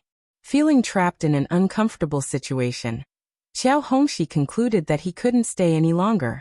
After a brief while, he excused himself, stating that he needed to leave. Shao Yunduan exchanged a few parting words and bid him farewell. Inside, Shao Yunduan chuckled. It was for the best that Qiao Hongxi departed. His departure indicated a sense of guilt. With him gone, they could freely discuss anything. Indeed, as soon as Qiao Hongxi left, the remaining individuals exchanged knowing glances, their expressions filled with understanding. Someone stepped forward to console Shao Yunduan. Once one person spoke, the others followed suit, offering words of comfort to Shao Yunduan. Shao Yunduan sighed, graciously accepting their kind gestures. He even shared the mistreatment his wife had endured at the hands of Third Old Master and his wife in their hometown. A collective sigh echoed through the group. The Qiao family was truly despicable. No wonder they had severed ties with Ms. Qiao. But Ms. Qiao was fortunate to have Shao Yunduan by her side. If you find any errors, ads pop up, ads redirect, broken links, non-standard content, etc., please let us know. Report so we can fix it as soon as possible. Chapter 1078, Trapped. Shao Yunduan considered himself fortunate to have a concubine's daughter, who possessed the skill to cure the emperor's beloved peony, and as a result, he received numerous rewards from the court. However, no one could guarantee that the emperor's peony would remain problem-free in the future. Consequently, no one dared to lay a hand on Ms. Qiao, knowing the potential consequences. In any case, Shao Yunduan's return home with his colleagues strengthened their bond of friendship. Upon hearing about the banquet, Qiao Xian couldn't help but laugh, finding it quite satisfying. That's truly gratifying. If the Qiao family ever approaches us again, we won't have to entertain them. Even if they have the audacity to shamelessly seek our help, we can openly refuse. Qiao Hongxi, however, had a completely different perspective. When he returned home, he hesitated for a moment before approaching his father to share the incident. Third Old Master was utterly flabbergasted upon hearing the news. What are you saying? Initially, he had wanted to scold his son, but he soon realized that he couldn't. Even if he had been present, he wouldn't have been able to defend himself against Shao Yunduan's unexpected actions. Angrily, Qiao Hongxi exclaimed, "Dad, Shao Yunduan is so disrespectful.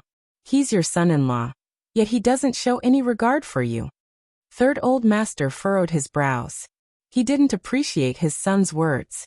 While he hadn't believed it at first, he now couldn't find any excuse to continue deceiving himself. "Very well, you may go and rest," Third Old Master Qiao said, feeling disheartened. He sighed. "Hongxi, when you have free time, strive to work hard and read more books. You need to succeed in the future. I am relying on you for the remainder of my life." Third Old Master Qiao had anticipated that upon his return to the capital, he would secure a 5th-ranked officer position. However, to his dismay, his elder brother only managed to secure him a 7th-ranked position in the Ministry of Architecture, which held little prestige within the capital. Adding to his frustration, the Ministry of Architecture was one of the least esteemed governmental offices among the 6 ministries, offering minimal opportunities for advancement. Realizing this, Third Old Master felt a surge of anger, almost causing him to vomit blood at the thought of the exorbitant amount of money they had spent. But what was the use? When his wife coerced him into asking his elder brother for money, not only did he fail to retrieve a single tael of silver, but he was also scolded by his elder brother. His elder brother claimed to have invested so much effort and begged him for help. Yet Third Old Master's request for money left him dissatisfied. It was a disheartening experience. To make matters worse, his mother somehow discovered the incident and reprimanded him for his lack of compassion. She focused solely on money, and failed to acknowledge the efforts his elder brother had made on his behalf. Left with no choice, Third Old Master reluctantly consoled his mother, feeling annoyed by the situation. At his age, he realized that making progress in his own life was unlikely. He could only hope that his son would achieve success. Despite having a daughter and a son-in-law, the situation remained stagnant. Qiao Hongxi unconsciously clenched his fists and declared, "Dad, don't worry. I will undoubtedly rise to the top. Shao Yunduan is nothing." Just wait and see, he doesn't even deserve to shine my shoes. Third Old Master offered solace and nodded with a smile. I know you have ambitious goals. The following day, Third Old Master discreetly hired a carriage and made his way to Qiao and Shao Yunduan's home. If you find any errors, ads pop up, ads redirect, broken links, non-standard content, etc., please let us know. Report so we can fix it as soon as possible.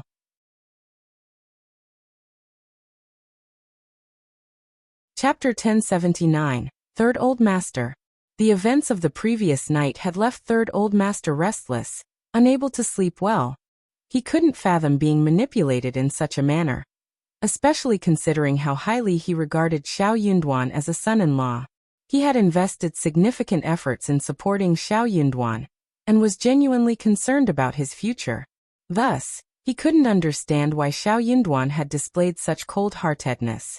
Determined to get to the bottom of the situation, Third Old Master felt a surge of annoyance as he made his way to Qiao and Shao Yunduan's residence. However, he hesitated to approach them openly, fearing the repercussions from the Tian family. Instead, he discreetly hired a carriage and arrived at the Shao family's home, hoping that Shao Yunduan had returned from the Hanlin Academy. Upon seeing him at the door, Songsher, who recognized Third Old Master, was taken aback but didn't give him a hard time. In fact, he greeted him politely, saying, "Old Master Qiao." He then invited Third Old Master inside, and informed Fifth Young Master and Madam of his presence. As Third Old Master, who had previously held the position of County Magistrate Qiao, glanced around the yard, he noticed the standard four-part architecture with well-maintained east and west wing rooms. In the middle stood the main room, facing north and south, along with 3 wing rooms, creating a spacious and broad layout. The courtyard boasted a large patio with greenish-gray floor tiles, neatly arranged and adorned with sweet osmanthus, magnolia, crabapple, and other flowers and trees. A path led to the backyard, indicating its existence. The courtyard wasn't overly large, but it wasn't small either. Third Old Master couldn't help but feel a tinge of envy. He inwardly sighed at their good fortune. Qiao Xian and Shao Yunduan, newcomers to the capital, managed to afford such a house, an impressive feat deep down. Third Old Master also believed that Qiao Xian had provided them with the money to purchase the house. He had initially anticipated that they would face humiliation and encounter obstacles at every turn, giving him the opportunity to lecture them. However, reality proved otherwise. This left him speechless. Qiao Xian and Shao Yunduan didn't find it unusual that Third Old Master Qiao had come to visit. They treated him as an ordinary guest, lacking the familial warmth he had hoped for. Qiao Xian no longer addressed him as father, but rather politely greeted him as Third Old Master Qiao. The same was true for Shao Yunduan. Third Old Master's heart ached. "Xian, Third Old Master Qiao, it doesn't seem appropriate for you to address my wife in that manner. After all, our families are no longer connected, and it's important that we maintain some dignity between us," Shao Yunduan interjected calmly. Third Old Master couldn't bear it any longer. He accused Shao Yunduan of ingratitude and heartlessness. With a smile, Qiao Xian inquired, "My husband achieved the rank of cultivated talent through his own abilities and received education from a highly esteemed teacher. Young Master Sigh, a provincial champion and primus, has imparted his vast knowledge to him. What does that have to do with you, Third Old Master Qiao? Did you teach him? How can he be expected to feel grateful?" Shao Yunduan added, "Third Old Master Qiao, if you wish to discuss this matter further, please leave. I don't owe you anything, and neither does my wife. Madame Qiao tried to harm my wife, yet she's still alive and well, isn't she? Since you never treated my wife as your daughter, why don't you uphold your reputation? Are you attempting to be a benevolent father, or is there something else you're aiming for? I don't need to explain myself to you. You know what you should do." Third Old Master Qiao had come to express his concern and demonstrate his affection, hoping that they would feel guilty and regard him highly. Instead, he was met with mockery. Guilt and kindness were absent. He had misjudged them completely. If you find any errors, ads pop up, ads redirect, broken links, non-standard content, etc., please let us know. Report so we can fix it as soon as possible.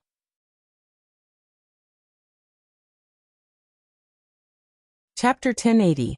Contract. If you insist on being so obstinate, let's see if you can continue to reside in the capital. Don't overestimate yourself. The emperor is a noble man who doesn't even remember you. He doesn't believe he needs to protect you. We'll see if the Tian family will forgive you. Third Old Master retorted, his frustration evident. Qiao Xian let out an emotional sigh, wishing she had a cell phone at that moment. Suddenly she spoke up. If we were to return to the Qiao family now, would you risk offending the Tian family for our sake? Third Old Master stumbled over his words, unable to provide a satisfactory answer. Qiao Xian sneered. No, you wouldn't, right? Then what are you doing here? How about writing a letter to sever our ties completely? That way, no matter what happens to the Tian family in the future, we won't hinder you in any way.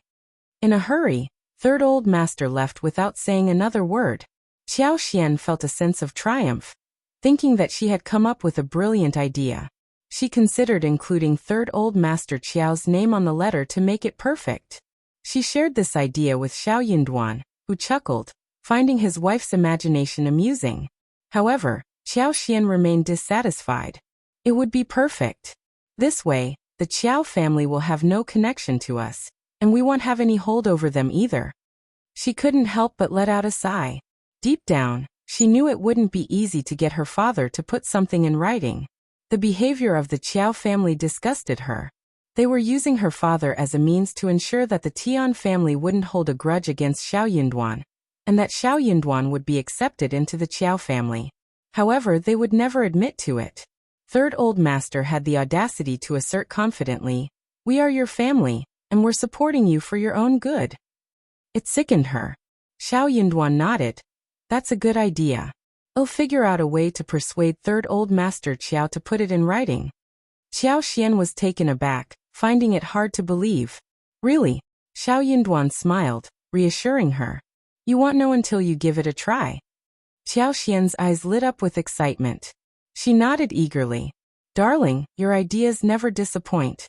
I'll be eagerly waiting. With a smile and seeking some encouragement and rewards, Shao Yunduan leaned closer and whispered something into Qiao Xian's ear, causing her to push him away playfully and run off. Shao Yunduan pondered over his plan, and soon passed on the information to Qiao Hongxi. Although Qiao Hongxi wasn't sure if it was true, he hoped it was. However, when he attempted to mock Shao Yunduan, he was met with a sharp retort. Shocked and infuriated, he contemplated the situation for a while before deciding to seek his grandmother's counsel. Upon learning that the Tian family intended to cause trouble for Qiao Xian and Shao Yunduan, and that Shao Yunduan was shamelessly dragging the Qiao family down with him, considering that Third Old Master Qiao wasn't his true father-in-law, Madam Lady Qiao grew increasingly annoyed. She repeatedly expressed her disapproval, labeling the couple as deceitful, shameless, and despicable. She believed that those hypocrites were oblivious to their own true nature. They had tricked everyone, leaving the Qiao family defenseless. Do they think they can use the Qiao family as a stepping stone? They're dreaming. The Qiao family isn't someone they can involve themselves with whenever they please. In that case, we should sever all ties completely. Madam Lady Qiao exclaimed, determined to sever any remaining connections. If you find any errors, ads pop up, ads redirect, broken links, non-standard content, etc., please let us know. Report so we can fix it as soon as possible.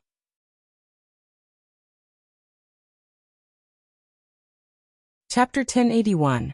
Bad Parents. Madam Lady Qiao reached a firm decision and approached Third Old Master Qiao, asking him to write a letter for Shao Yunduan and Qiao Xian to sign. This letter would officially sever any remaining ties between the Qiao family and the couple. Taken aback, Third Old Master tried to persuade his mother to reconsider. Mom, there's no need to rush. Perhaps we can wait for a year or so. However, his arguments didn't sway Madam Lady Qiao. She believed that they couldn't afford to wait any longer, as the situation was pressing. Third Old Master, though not entirely convinced, had a feeling that Shao Yunduan's future held greater potential. Moreover, he realized that his daughter was more complex than he had previously thought. These realizations only intensified his displeasure towards Madame Qiao, leading him to distance himself from her. Madam Lady Qiao, unhappy with Third Old Master's response, argued that when the chips were down, waiting for over a year and a half was not a viable option. She recounted what Shao Yunduan had said to Qiao Hongxi, leaving Third Old Master dumbfounded. Panicking, he began to believe that Shao Yunduan and Qiao Xian were capable of such actions. In light of this, breaking off ties seemed like the only choice they had. Thus, Third Old Master wrote down everything and visited the Shao family once again. Qiao Xian hadn't anticipated that he would present her with the letter. She felt both surprised and relieved, though she was cautious not to reveal too much. She signed the contract and carefully stored the evidence, then beamed with a bright smile. Third Old Master Qiao, goodbye. Hopefully, we will have nothing to do with each other. Third Old Master was still feeling quite annoyed. He could not help but ask, Xian, just call me Mrs. Shao. You don't miss the Qiao family at all? Qiao Xian was sneering inwardly. Your daughter is gone, killed by your cold-heartedness. Even if she was alive, she might not have a good life today, and you would not have asked such a thing. So hypocritical. No, not at all. Why should I? After Concubine passed away, I lived a life worse than that of a maid. My birth mother was filled with malice, and my father was cold and heartless. What makes you think I should stay? Qiao Xian challenged, her voice filled with bitterness. Third Old Master felt deeply embarrassed as he tried to defend himself. There are many bad parents in the world. Bad parents don't deserve to be called parents. Qiao Xian countered firmly. With nothing more to say, Third Old Master sighed dejectedly. All right, I'll pretend that I never had a daughter like you. Take care of yourself. Qiao Xian smiled gratefully. Thank you for letting me go. I hope that you and the Qiao family will honor your promise. Third Old Master felt a wave of dizziness, his anger simmering. He left in a fit of anger. Qiao Xian reread the paper and couldn't contain her joy. Her husband was so clever. She agreed to whatever he wanted to do. As the situation resolved and Shao Yunduan's time at the Hanlin Academy progressed smoothly, Qiao Xian and Shao Yunduan began discussing the idea of purchasing a shop. Surprisingly, Shao Yunduan did not object. During her free time, Qiao Xian would accompany Shao Yunduan in their search. However, finding a suitable store in the capital proved to be challenging. The right size and location seemed elusive. Yet, after some time, they stumbled upon a plot of land measuring approximately 20 mu that was available for intermediate sale, near a lake in the northern part of the city. Qiao Xian preferred the idea of purchasing land instead of a store, and she felt incredibly fortunate at their discovery. If you find any errors, ads pop up, ads redirect, broken links, non-standard content, etc., please let us know. Report so we can fix it as soon as possible.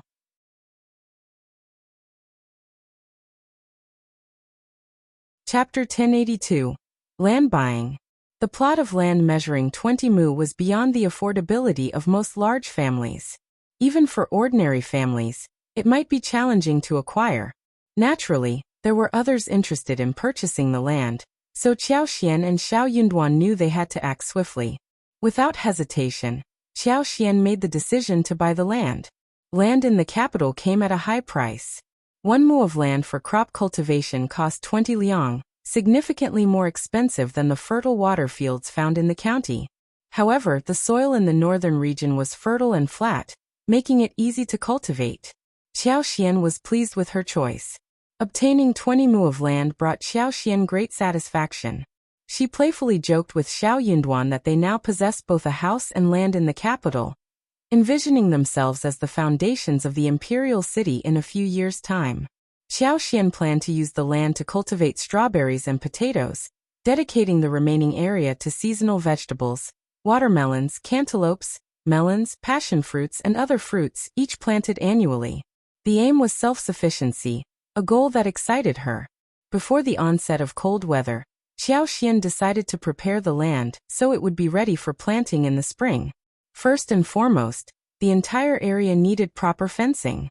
The crops she intended to grow were valuable, and she couldn't allow anyone to spoil them. With its ample space, they could allocate half a mu for constructing additional houses. There would be a resting area, a tool shed, and a storage warehouse. They also dug a large underground cellar for storing harvested potatoes.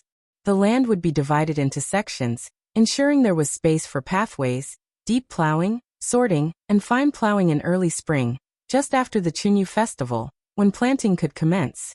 Once the plan was finalized, Songshur would be responsible for procuring materials and overseeing the construction process.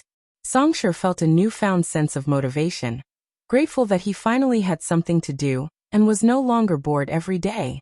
He recognized that if they behaved well, their future would be promising. Knowing that both masters valued loyalty, he understood that as long as he remained loyal to them, a bright future awaited.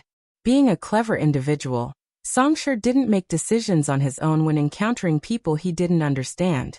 Instead, he would relay the details to Qiao Xian and seek her opinion. With this approach, everything proceeded smoothly. Around 11 or 12 days later, when Shao Yunduan returned home, he discussed the Qiao family with Qiao Xian. He mentioned that the Qiao family was in turmoil due to Qiao Wei's failed marriage. Her fiancé seemed to have gotten involved with Qiao Ko, causing distress for Third Old Master and his wife. Qiao Xian was taken aback by the news. She had a strong desire to gossip and kept prodding Shao Yunduan for more details. She was curious to hear more about what was happening within the Qiao family. There was no gossip more intriguing than that from the Qiao family. She found solace in knowing that they were not leading a comfortable life. However, Shao Yunduan had only heard this one piece of information, and he wasn't fully aware of the exact details. After all, he was occupied with his work at the Hanlin Academy, and had limited time to delve into the Qiao family's gossip. Qiao Xian felt slightly disappointed. Yet, she understood that her husband wasn't inclined to indulge in such matters. She decided to gather information herself. Qiao Xian requested Songshur to take a stroll around the Qiao family's vicinity, treating the servants there to tea, melon seeds, and engaging in casual conversations to gather some information.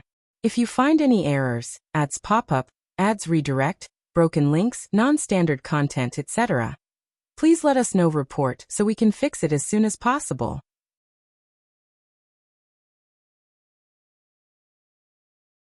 Chapter 1083. Show at the Qiao family.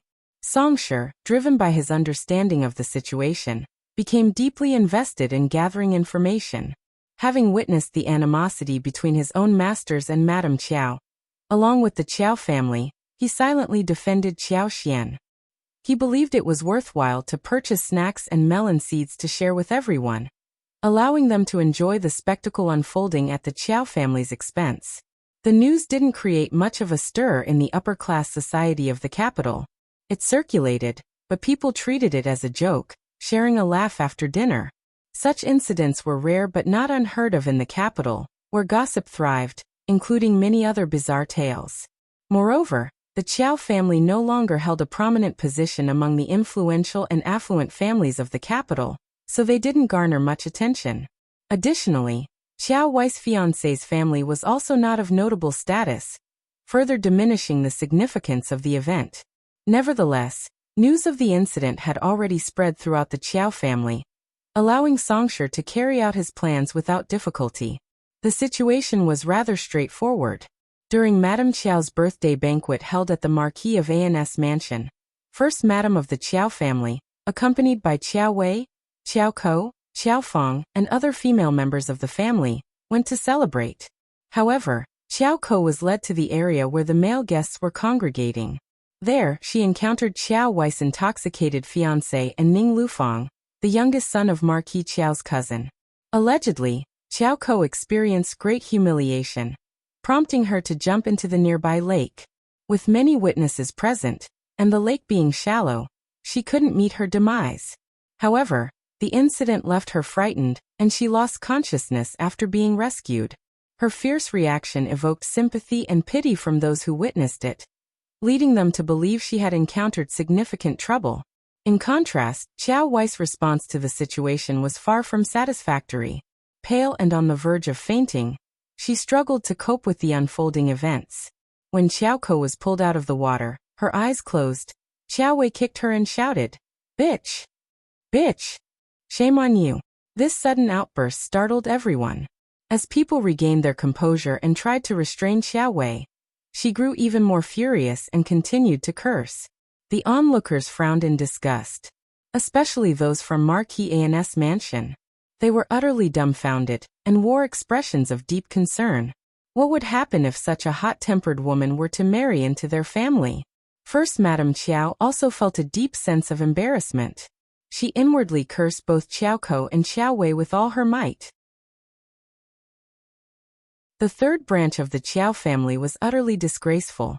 The concubine's daughter behaved this way, and now the lineal daughter was following suit. A true noble lady would never throw such a tantrum. Was she a noble lady or a shrew? Was such behavior necessary? Couldn't she have simply cried? All she needed to do was cover her face and run away, weeping loudly. She was the one who had been humiliated, not to mention the humiliation brought upon the Qiao family. How infuriating! Upon hearing about the incident, third Madame Qiao was overcome with shock. She fainted on the spot. When she eventually regained consciousness, tears streamed down her face. She was a person of great pride. In the past, she wouldn't have shed tears in front of Auntie Ling and others. However, now that things were going poorly, she no longer cared about her reputation. Her tears continued to flow, and she made no effort to wipe them away. Clenching her teeth, she turned to Auntie Ling and said, "Go and teach Qiao and Concubine a lesson. Teach them a lesson. I want them dead." If you find any errors, ads pop up, ads redirect, broken links, non-standard content, etc., please let us know. Report so we can fix it as soon as possible.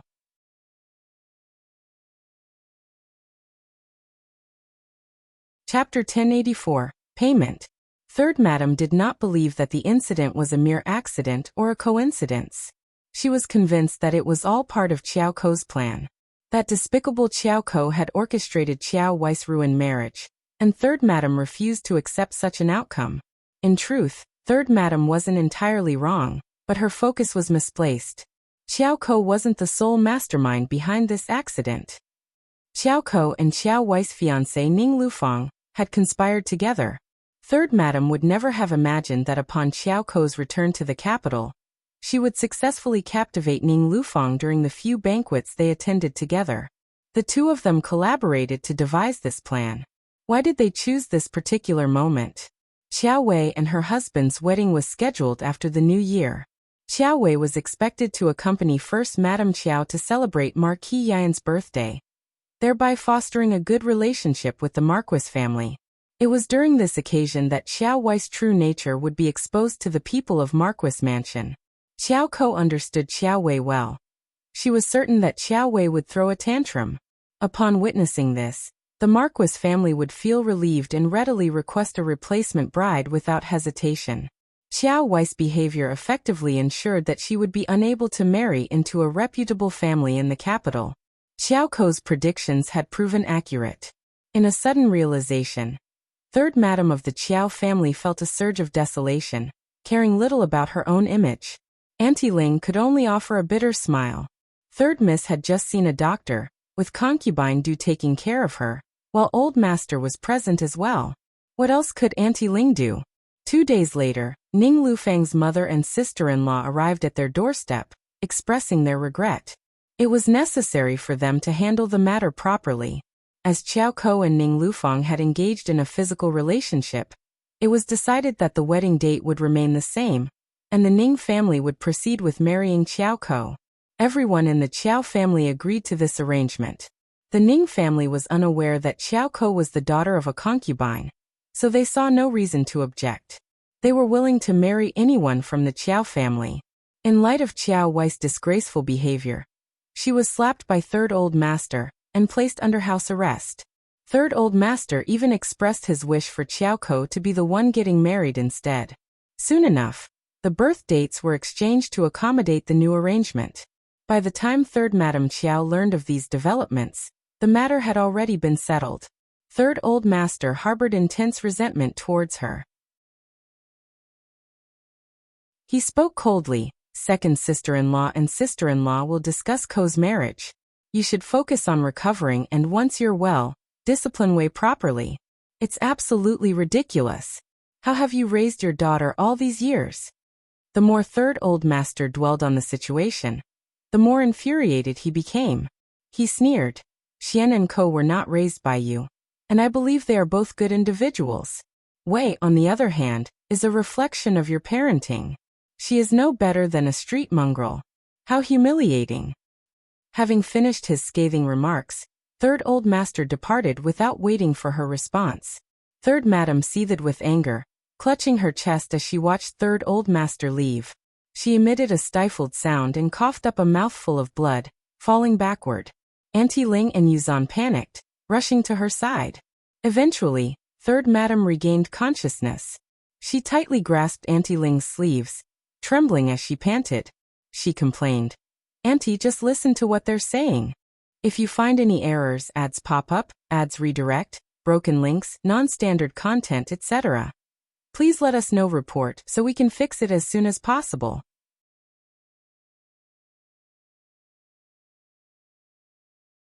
Chapter 1085. Decision. It's all their fault. It's his fault. He used those women to provoke me and turn them against me. Why should I treat them kindly? Why? Third Madam cried out, her hands covering her face. Auntie Ling had dismissed Yuzan and the others, but she couldn't help feeling saddened. She wiped her eyes and said, "Madam, we are women, and men can be quite unpredictable. You must gather yourself and think about what Elder Miss should do." Third Madam's face contorted with anger as she fiercely declared, "I will never forgive that woman. She's delusional if she thinks she can marry young Master Ning. Old Master blames me for not raising my daughter well, but what about Concubine do? Is she doing a great job? How dare she steal her own sister's fiancé? Shameless." Auntie Ling hesitated before speaking. "But Madam Qiao, the marriage has already been settled, so... And so what?" Third Madam sneered.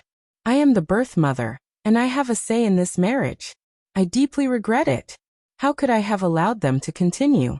I should have strangled them when they were young. No, I should have prevented their existence altogether. I deeply regret it. I deeply regret it." Third Madam was overwhelmed, her anger burning within her. She had regretted so many times before. Yet with each passing instance, her regret only grew stronger. Fate had been cruel to her. Auntie Ling couldn't help but sigh inwardly. Regret was the word Madame Qiao used most frequently. But what else could be expected? If she were in Madame Qiao's position, she too would be filled with regret. Of the two concubines' daughters, one had always been meek since childhood, while the other constantly sought the favor of Madame Qiao and Elder Miss, behaving worse than a servant. But these two daughters, whom Madame Qiao and Elder Miss regarded as no better than animals, had completely overturned their lives. A farmer who married into a farmer's family had risen to become a prominent scholar, an officer, and even caught the emperor's attention. She made significant contributions and received praise and rewards from the court. She was in the spotlight. The other daughter was even worse. She had stolen Elder Miss' marriage and caused Elder Miss to lose her composure in front of everyone, tarnishing her image and reputation. What would happen in the future? Those two incidents were not the end of it. Young Master, who had a promising future, had also been demoted, and it was the emperor himself who personally issued the demotion. Madame Qiao couldn't bear the thought of it. No one would dare to promote young Master without the emperor's approval. Absolutely no one. If Qiao Wei could marry into the Marquis of An's mansion, perhaps there would be a chance to rectify the situation. But if it were Qiao Ko who got married, Madame Qiao would be powerless to help young Master. It would be a humiliation. Madame's life was filled with misery. Auntie Ling felt a deep sorrow and sighed. However, there was nothing she could do but offer some futile words of consolation to Third Madame Qiao. Third Madame's expression kept shifting as she stared into the empty space before her, seemingly alternating between listening to Auntie Ling's words and drifting into a trance-like state. If you find any errors, ads pop up, ads redirect, broken links, non-standard content, etc. Please let us know report so we can fix it as soon as possible.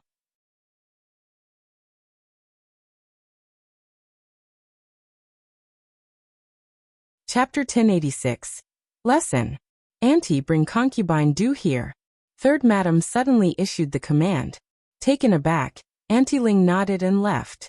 However, to her dismay, Concubine Du was not by her side. Third Madam was incredibly sensitive. Her eyebrows furrowed and she snapped. How dare that woman not show up? Auntie Ling forced a smile, trying to pacify the situation. Madam, please don't be angry. Third Miss, bah. That woman is not the third Miss. Yes, yes. Auntie Ling acquiesced, going along with Third Madam Qiao's words. Concubine Du's daughter is still weak, and Concubine Du says she needs to take care of her. She will come to visit Madam Qiao later. That woman. Third Madam seethed. How dare she? Who does she think she is? How dare she disobey my orders? Go and fetch her, and bring Qiao as well.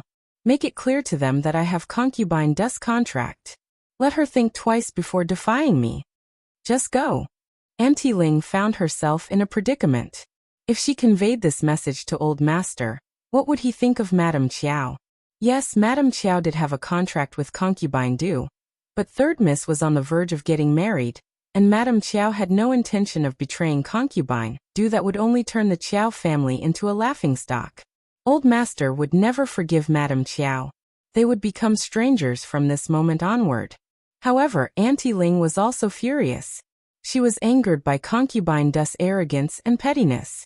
Third Miss had stolen Elder Miss' wedding, and now she had become so conceited that she defied Madam Qiao's orders and requests. She deserved to learn a lesson.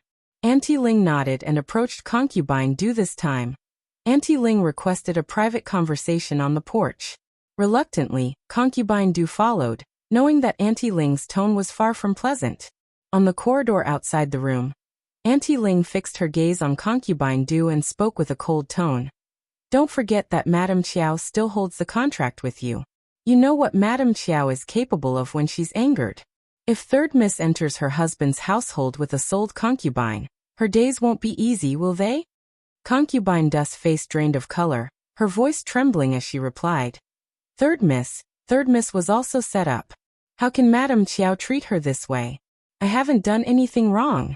Old Master would never allow this. Auntie Ling snorted in response. Do you think Old Master can control Madam Qiao? Madam Qiao possesses the contract. You are merely a concubine. Who are you to defy her? Are you feeling guilty because you know you've done something wrong? Concubine Du's eyelids twitched, overcome with despair and sorrow. She knew it. She knew it.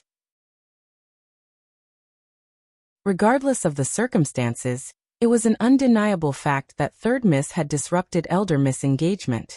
Madam Qiao wouldn't let her off the hook. She was determined not to spare her. But if not for Old Master's grounding, even Elder Miss wouldn't have let her off the hook. What was she going to do in the future? It's my fault. I've been too concerned. If you find any errors, ads pop up, ads redirect, broken links, non-standard content, etc., please let us know. Report so we can fix it as soon as possible.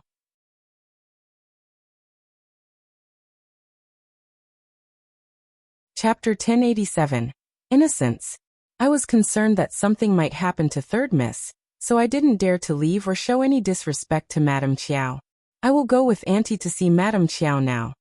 Concubine Du's voice quivered as she spoke. Auntie Ling cast a disdainful glance at her and snorted. Then let's go. It seemed that some people were naturally inclined towards making things difficult. Concubine Du's lips quivered, but she didn't dare utter another word. She nodded and followed Auntie Ling inside the room. Qiao closed her eyes and remained silent. She didn't want to stir up any trouble. She could confide in her father about the situation, but she chose not to. She knew her birth mother too well. Her relentless nature would drive her to do anything to provoke her. Concubine Qiao had always loved her the most, and she wouldn't blame Qiao even if she were mistreated by her birth mother. Furthermore, she knew her birth mother would only torment her, and not take any serious action. Filled with fury at the sight of Concubine Du's gaze, Third Madam grabbed the teacup next to her and hurled it at Concubine Du's forehead. Concubine Du dared not dodge, feeling a sharp pain on her forehead as it turned red and swollen. The teacup crashed to the ground, shattering into pieces. You shameless bitch. How dare you do such a thing? Kneel down, you bitch. Third Madam Qiao unleashed her wrath, relentlessly cursing Concubine Du and Qiao, piercing through Concubine Du's heart, and causing her to bleed. Concubine Du's eyes turned red, and she trembled. unable to move or shed a tear. Throughout all these years, she had been ingratiating herself with third Madame Qiao. And though she was a concubine, she hadn't experienced such harsh curses before. She could no longer endure it. Filled with rage, anger, and humiliation, Concubine Du was on the verge of fainting after enduring third Madame Qiao's curses. Auntie Ling was taken aback, but third Madame Qiao sneered. That pretentious bitch is always putting on a show. Just ignore her and wait until she wakes up. Once she's awake, tell her to continue kneeling. Concubine Du regained consciousness in the cold of the night, only to find herself still in the same position. Yuzan approached her and ordered her to kneel properly, nearly causing her to faint once again. Throughout the entire night, Concubine Du remained on her knees in front of third Madame Qiao's bed. The next morning, third Madame finally released her, and instructed her to attend to her after lunch. Concubine Du felt a bitter sense of foreboding in her heart. She knew her nightmare had just begun, yet she was powerless to do anything about it. What good would it do if she told Old Master about this? Regardless of the circumstances, it was an undeniable fact that Elder Miss Marriage had been usurped by Qiao Ko. Old Master would never defy third Madame Qiao for her sake. Moreover, what if third Madame took her anger out on Ko? There were countless ways for birth mothers to control their concubine-born daughters. In reality, Concubine Du was naively hopeful. Third Madame Qiao had no intention of letting Qiao Ko off the hook. The moment Concubine Du left, third Madame called upon Auntie Ling to help her dress and prepare for going out. She declared that she was fine, sneering at Auntie Ling's concern for her health. She had yet to deal with that wretched woman, and she wouldn't meet her demise now. If you find any errors, ads pop up, ads redirect, broken links, non-standard content, etc., please let us know. Report so we can fix it as soon as possible.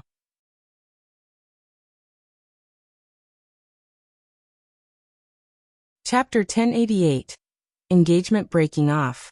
That unfortunate event left Auntie Ling feeling powerless to dissuade third Madame Qiao any further, so she reluctantly obeyed the order.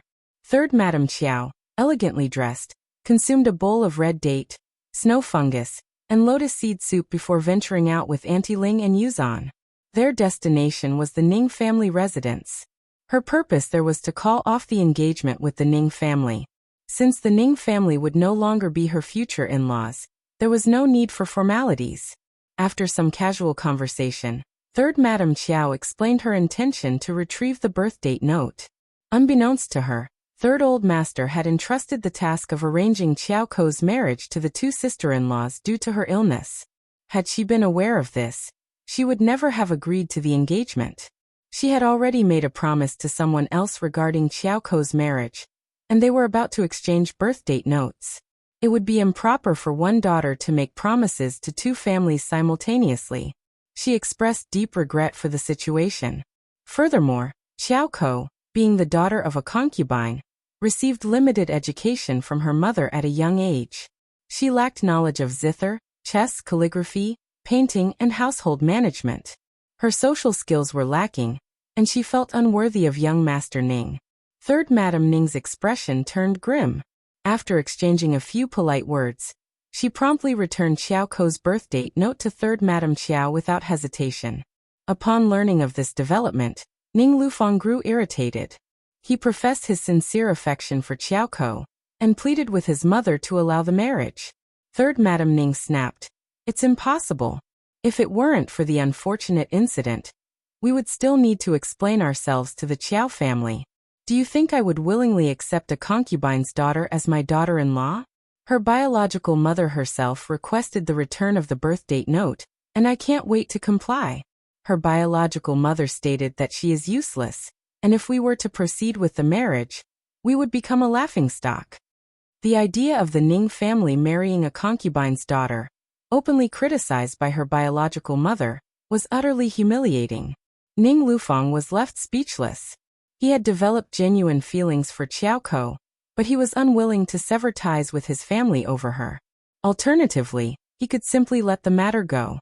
Ultimately, he prioritized maintaining his reputation. Third Madame Qiao informed her two sister-in-laws about the situation with the birth date notes, instructing them to cease their efforts. She then tasked Auntie Ling with conveying the news to Third Old Master, Qiao and Concubine Du. Qiao and Concubine Du were taken aback by Third Madame Qiao's actions. Their hearts sank with despair. Enraged, Third Old Master stormed up to Third Madame Qiao and slapped her across the face. Pointing a trembling finger at her, he uttered not a single word. His anger was so overwhelming that he couldn't even muster a curse. Remaining composed, Third Madame Qiao sneered. Wei has suffered greatly, yet Old Master does nothing to console or defend her. Instead, he confines her and blames me. That wretched Qiao stole Wei's fiancé. Old Master, do you really think I will fulfill her desires? Dream on.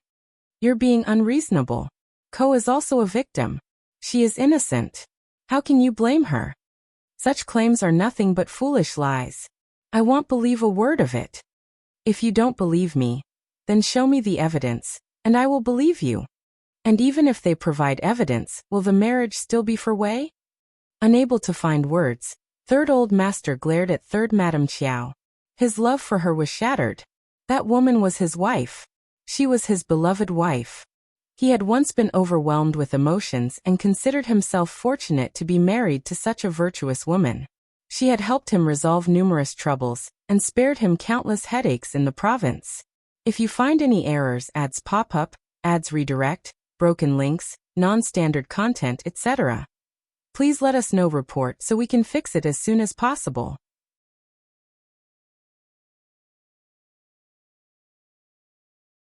Chapter 1089 Shock. Unexpectedly, his wife had revealed such a side of her character. She had caused chaos within the entire family. He felt utterly humiliated. Even her own mother, elder brother, and second brother were greatly displeased because the Qiao family had become implicated in the situation. Third Old Master was consumed by annoyance. However, what was the use of beating Third Madam to death? Their priority now was to handle the problem smoothly. He stormed off angrily, stomping his feet as he departed. Consequently, they also imposed a punishment on Third Madame Qiao by confining her. This was the information that Songshur had heard. I heard that the Qiao family is in complete disarray right now. Third Old Master is still considering handing over the birth date note to the Ning family. Do you think they will accept it? Songshur asked. Qiao Xian shook her head, smiling. Normal people wouldn't. The Ning family is in a difficult situation, and Qiao Wei's fiancé happens to be a cousin of Marquis Yan, a family with some reputation. It has become a laughingstock, and they are trying to avoid further embarrassment. They will never accept the invitation again. Songshur chuckled. You're absolutely right. Qiao Xian instructed Songshur to continue with her work, but she herself intended to keep an eye on the developments within the Qiao family. It was bound to be quite a spectacle. It was a marvelous spectacle, a form of revenge for everything that had happened. It left people eagerly anticipating more. It was the kind of drama that made them crave an extra few bowls of rice. As Qiao Xian had predicted, first Madame Qiao and second Madame Qiao visited the Ning family, but the Ning family declined to accept any further birth date notes. Marriage was a serious matter. The lineal mother had taken back the birth date notes and made promises to someone else. Yet 2 days later, someone arrived claiming that it had all been a misunderstanding. Were they playing with them? The Qiao family found themselves at a loss when the Ning family rejected their advances. Madam Lady Qiao relentlessly scolded her daughter-in-law, accusing her of not caring about her actions and turning the Qiao family into a laughingstock. Third Old Master was consumed by anxiety as well. However, Qiao suddenly delivered shocking news to Third Old Master and Madame Yuezhing through Concubine Du. She was pregnant, and the child belonged to the young master of the Ning family. It was a complete bombshell. This meant that Qiao and Ning Lufang had been engaged in a clandestine affair behind Qiao Wei's back. The accident between Qiao and Ning Lufang that had occurred recently, as well as Qiao's subsequent setup, were all staged. They had conspired together to be with each other. First Madame Qiao and second Madame Qiao were left dumbfounded, while Madame Lady Qiao erupted in anger. You are nothing but a concubine's daughter. How dare you engage in such shameless behavior? Third Old Master flushed with embarrassment, feeling the urge to bury himself in the ground. He could no longer blame Third Madam Qiao. Mother, please, we need to find a solution to this problem. Madam Lady Qiao pointed at him. And where have you been all these years? Your family is now in such a scandalous state, and everyone is worried. Third Old Master hung his head low, listening to the scolding. Reluctantly, Madam Lady Qiao had no choice but to visit the Ning family and personally meet Third Madam Ning. She approached the situation with a ruthless demeanor, employing both persuasion and coercion. She argued that it took two to tango, and both children were at fault. However, Qiao was already young Master Ning's woman, and she was carrying his child. If the Ning family refused to accept her into their family, it would bring unbearable humiliation upon the Qiao family. Qiao, too, could not bear the shame and had even considered taking her own life at the gates of the Ning family. If you find any errors, ads pop up, ads redirect, broken links, non-standard content, etc., please let us know. Report so we can fix it as soon as possible.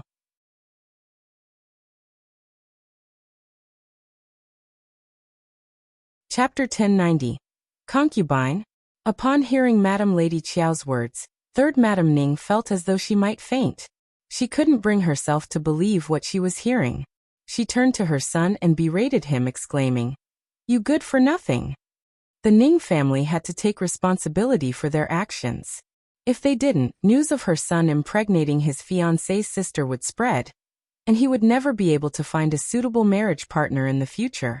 The family's reputation would be utterly ruined. However, everyone had their own loyalties to their respective families. Third Madam Ning cursed her son for his uselessness, and held great disdain for Qiao, considering her shameless. She was well aware that her son was meant to become Qiao's brother-in-law, yet she had still seduced him. It was clear that she had ulterior motives. How could a woman like this involve her own family in such a mess and still have the audacity to desire becoming her daughter-in-law? It was utterly unreasonable. Third Madam Ning only agreed to accept Qiao as a concubine. Most noble families wouldn't allow their sons to take concubines before marriage, but there was a reason behind that. After all, physical relationships needed to be accounted for. They discreetly passed through the door and first moved Qiao to the ancestral temple. They would wait for the wife's approval before bringing her back home. This was a way to show respect to the wife. Third Madam Ning firmly rejected the idea of Qiao becoming the wife, stating bluntly, "He is meant to be her brother-in-law, and she is not a good person either. Why should the Ning family accept her? Either we compromise and let her be a concubine, or we'll fight to the bitter end." No one would benefit from this situation. Madam Lady Qiao had no interest in a concubine's daughter like Qiao, whom she had no fondness for. She simply hoped to cover up the whole affair so that Qiao Feng and Qiao Li's marriage wouldn't be affected. Why did it matter if she was a concubine? She was just a shameless concubine's daughter, and being a concubine was already a great honor for her. Thus the matter was settled. Concubine let out a scream and fainted. Why did her daughter have to endure such a miserable life? She had experienced enough misery as a concubine herself. Her only hope in life was for her daughter to become the legal wife, so why did she have to become someone else's concubine? With this stain on her reputation even before the wedding, her future prospects would be bleak. The entire Ning family would not hold her in high regard. Qiao was also shocked. She simply couldn't believe that Ning Lufeng, who had seemed so infatuated with her, would now make her a concubine. He wouldn't agree to her demand. She had thought she had complete control over him, that he loved her with all his heart. But what was happening now? Didn't he realize how wronged she would feel? Qiao attempted to meet them privately. The Qiao family didn't care, but the Ning family did. Third Madam Ning confined her youngest son to their home, forbidding him from leaving. As a result, Qiao couldn't meet with anyone. In desperation, Qiao resorted to desperate measures, like a drowning man clutching at a straw. She threatened the Qiao family, demanding that they negotiate with the Ning family. She refused to be a concubine, and insisted on being the first wife.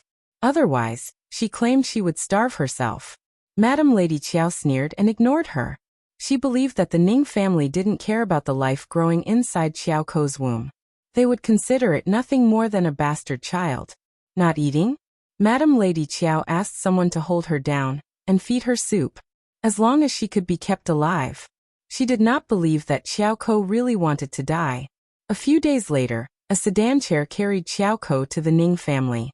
If you find any errors, ads pop up, ads redirect, broken links, non-standard content, etc., please let us know. Report so we can fix it as soon as possible.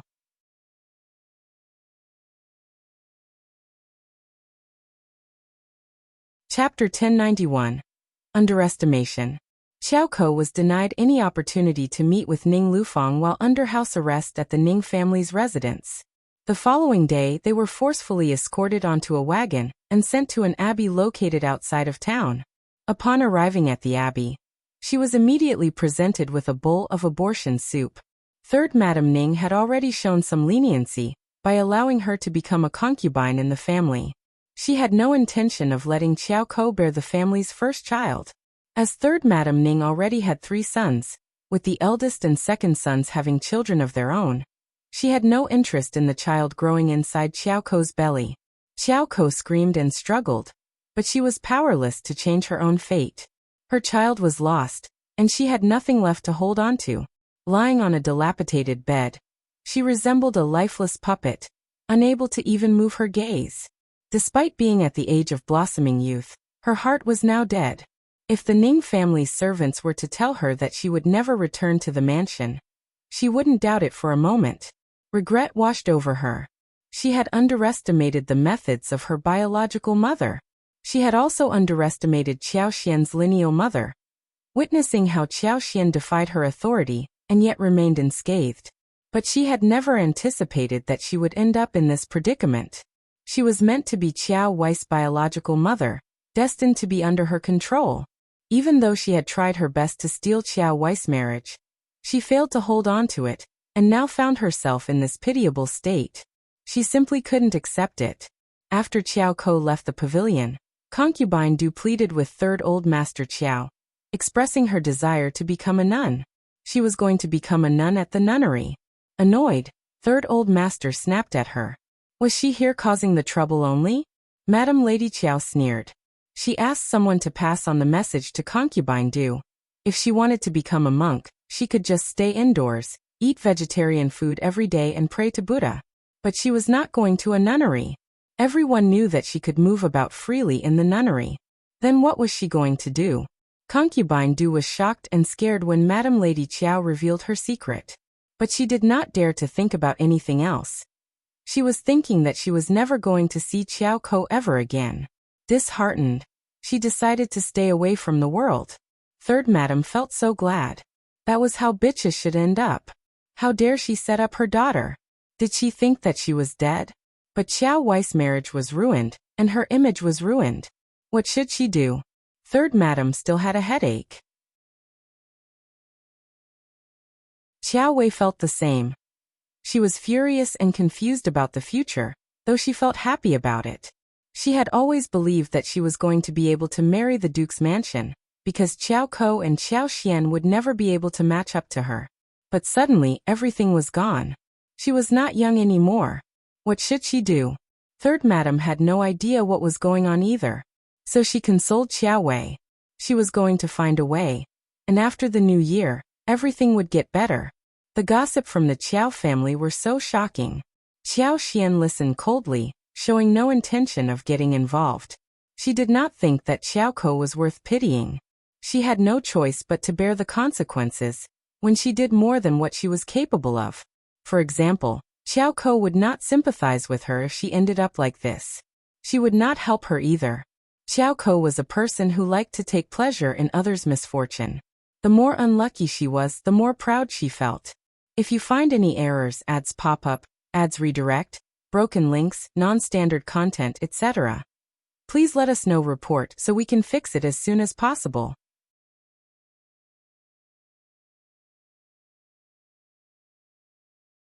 Chapter 1092.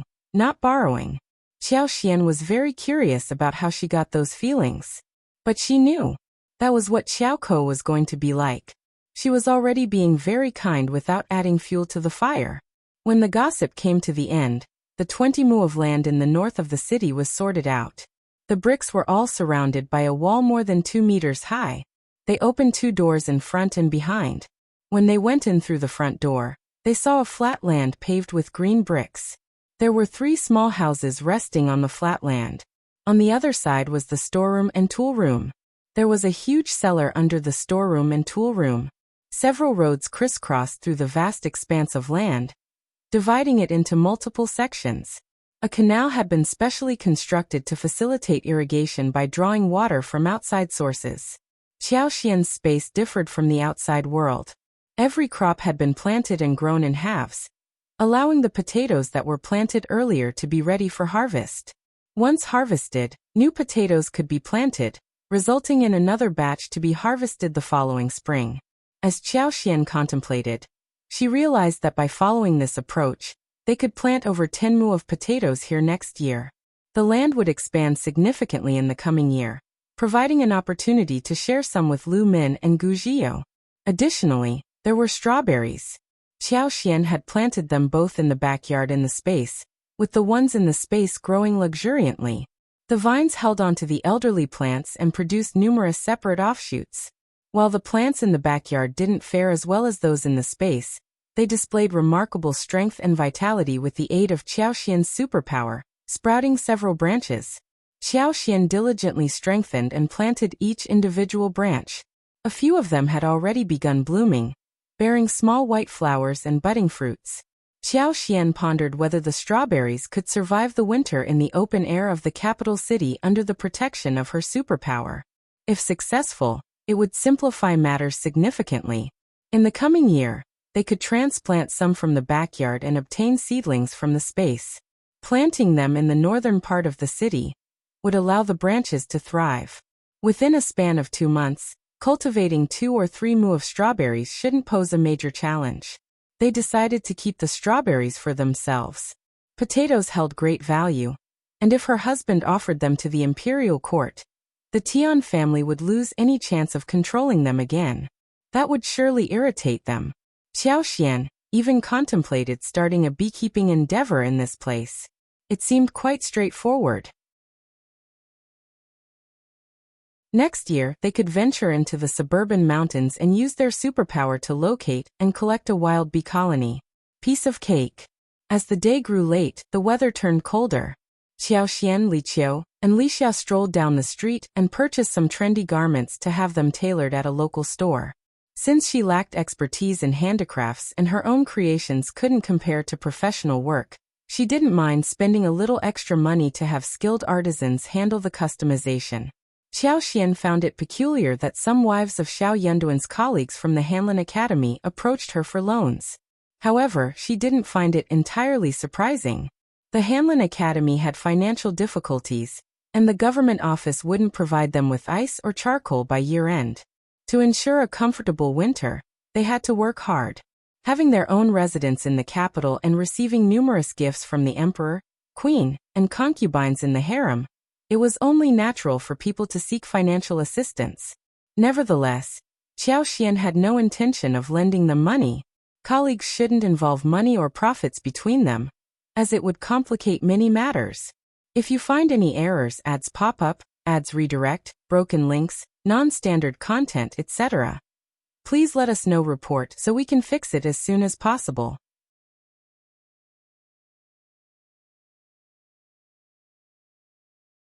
Chapter 1093. Not opened. Also, it was not a loan. It was a gift. It would be a long time before those scholars returned the money. 10 years would not be enough. She could not rush them either, because that would cause grudge. Only a fool would do something like this. Furthermore, if they lent money to one person, would the second person be willing to lend it back to them? Or the third or fourth person? Qiaoxian remained silent. They explained that they had already spent a considerable sum on paying tribute to their ancestors, and wouldn't be home for long. Worried about the hardships their family might face, they had kept some money at home. However, they had recently purchased a plot of land measuring over 10 mu in the northern part of town, and had run out of funds. If they had any, they would gladly lend it to them. While the emperor and the court had bestowed them with many valuable items, Those items could be used for decoration and wear, but they couldn't be pawned. No one would dare make such a request. The visitor had no choice but to abandon the idea. Although a hint of dissatisfaction lingered, what did it matter? They weren't relatives or friends, and they didn't owe them any favors. They had no obligation to lend them money. A sense of dejection washed over them, but the displeasure was merely temporary and would soon dissipate. Some individuals couldn't resist asking Qiao Xian where she had acquired the land. With a smile, she shared all the details, expressing her intention to cultivate various vegetables there next year, including greens, cabbages, radishes, winter melons, loofahs, chili peppers, and eggplants, ensuring a supply of fresh produce. The prices of ingredients in the capital were exorbitant, and she felt a pang of distress every time she had to buy them. They decided it would be wise to purchase a piece of land and cultivate vegetables to save money. Additionally, they could raise chickens and ducks, benefiting from fresh eggs and occasionally slaughtering one to satisfy their cravings. Those who heard this proposition were left speechless. They pondered that if they hadn't purchased the land, they would have had money to lend. It would have amounted to 200 or 300 liang, right? With 200 or 300 liang, they could have bought vegetables for many years. It seemed excessive to spend so much just to grow vegetables and raise poultry. However, the money belonged to Qiao Xian and her husband, and they had the right to spend it as they pleased. No one would dare question their choices. That was how Qiao Xian dealt with people who frequently approached her for loans. She found it puzzling, despite being new to the area and somewhat hesitant to turn them down. It shouldn't have attracted so many borrowers, right? Eventually, Qiao Xian realized that it was Madame Lin who had informed them about her wealth. The next day, Qiao Xian approached Madame Lin to borrow money for the upcoming new year, but her request was unsuccessful. Consequently, when someone arrived at their doorstep seeking a loan, Qiao Xian claimed she had no money and mentioned going to Madame Lin to borrow some. Word spread, and soon no one dared to request money from her. Qiao Xian sneered and informed Shao Yunduan about the situation, warning him to be cautious of Madame Lin's husband and her associates, who were likely affiliated with the Tian family. Madame Lin couldn't contain her frustration. She had intended to manipulate Qiao Xian to gain favor with the Tian family, but failed. Qiao Xian seemed to have realized that something was amiss. Miss Qiao was indeed quite clever. Madame Lin's attempt to manipulate Qiao Xian left her feeling a tinge of jealousy. Such was the nature of the world. The more cunning and manipulative one was, the more likely they were to succeed. It seemed that justice had little place in this world. In early October, Qiao Xian received an invitation from Miss Shi, the secondary concubine of the fourth prince's mansion. The invitation requested her presence at the yard located in the northern part of town to admire the vibrant red leaves and blooming chrysanthemums. If you find any errors, ads pop up, ads redirect, broken links, non-standard content, etc., please let us know report so we can fix it as soon as possible.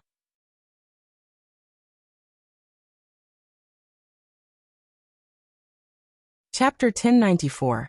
Invitation. Qiao Xian understood that she should avoid getting involved with the prince's mansions. However, Shao Yunduan had caught the emperor's attention, and she had played a part in it as well. It seemed logical for Miss Shi, the secondary concubine of the fourth prince, to extend an invitation to her. Shao Yunduan was somewhat concerned and disapproved of Qiao Xian's decision. Despite his worries, Qiao Xian insisted on attending. Inwardly, she sneered. She had actually planned to cause trouble for the fourth prince's mansion, but secondary concubine Shi had come to her on her own accord, so she saw no reason to hold back. While she possessed the ability to use her superpower to gather information about the fourth prince's mansion in the capital, the bustling city made it challenging to filter through the multitude of voices in her head. It was difficult to discern useful information. Moreover, she couldn't spend all her time spying on the fourth prince's mansion, nor could she predict when she would receive the information she sought. Thus, she temporarily abandoned this impractical idea. However, when it came to visiting the side yard and admiring the red leaves and flowers in the mountains, it was an entirely different matter. Qiao Xian delighted in such activities in the outskirts. Qiao Xian maintained that she possessed the skill of preserving peony flowers, speculating that the invitation from the fourth prince's secondary concubine was either an attempt to win her over or a subtle warning. As long as she wasn't foolish, she believed there wouldn't be any trouble. Hence, she attended the event without any mishap. Furthermore, it would be considered improper if they declined the invitation from the fourth prince's mansion, as they were invited guests. They had also visited the crown prince at the East Palace, and Qiao Xian had saved the emperor's peony through her actions in the East Palace. However, declining the invitation indicated their support for the crown prince, which was something Qiao Xian wished to avoid. Though she didn't dare voice it, Qiao Xian could discern that it wouldn't be the crown prince who would ascend to the throne. Since Shao Yunduan had always been unable to counter her, he requested that she wear the golden hairpin gifted by the queen, and the jade given to them by Xie Jingrong. The Xie family held significant influence in the intermediate levels of the capital, particularly young Master Xie, who possessed remarkable talent. The emperor himself expressed regret at not participating in the spring examination. It was widely known that young Master Xie came from a prestigious family and possessed exceptional abilities. Given his aspirations, he could effortlessly attain a high-ranking position. No one would dare disrespect such an individual. Qiao Xian understood that she had no real use for these items, but she took them with her to reassure Shao Yunduan. In the suburbs and the mountains, she would create her own world. It was a display of arrogance. Anyone who attempted to set her up or make things difficult for her would ultimately bring misfortune upon themselves. Early in the morning, after breakfast, Qiao Xian bid farewell to Shao Yunduan. Songshi drove the rented wagon while Qiao Xian and Li Xia boarded it together. She had no intention of bringing Songshi and Li Xia into the fourth prince's residence. Having too many people around wouldn't be ideal. Instead, they would keep the wagon company from the outside. Qiao Xian surmised that among the guests invited by secondary concubine she likely held the lowest status. It would have been ideal for her to arrive earlier. However, without a wagon of her own, it was understandable that she was a bit delayed. She arrived at the side yard at the appropriate time. It was not that they could not afford the wagon, but that was not necessary. The wagon needed to be maintained, and the horse needed to be taken care of and fed every day. And there was a place to lock it up, which was too troublesome.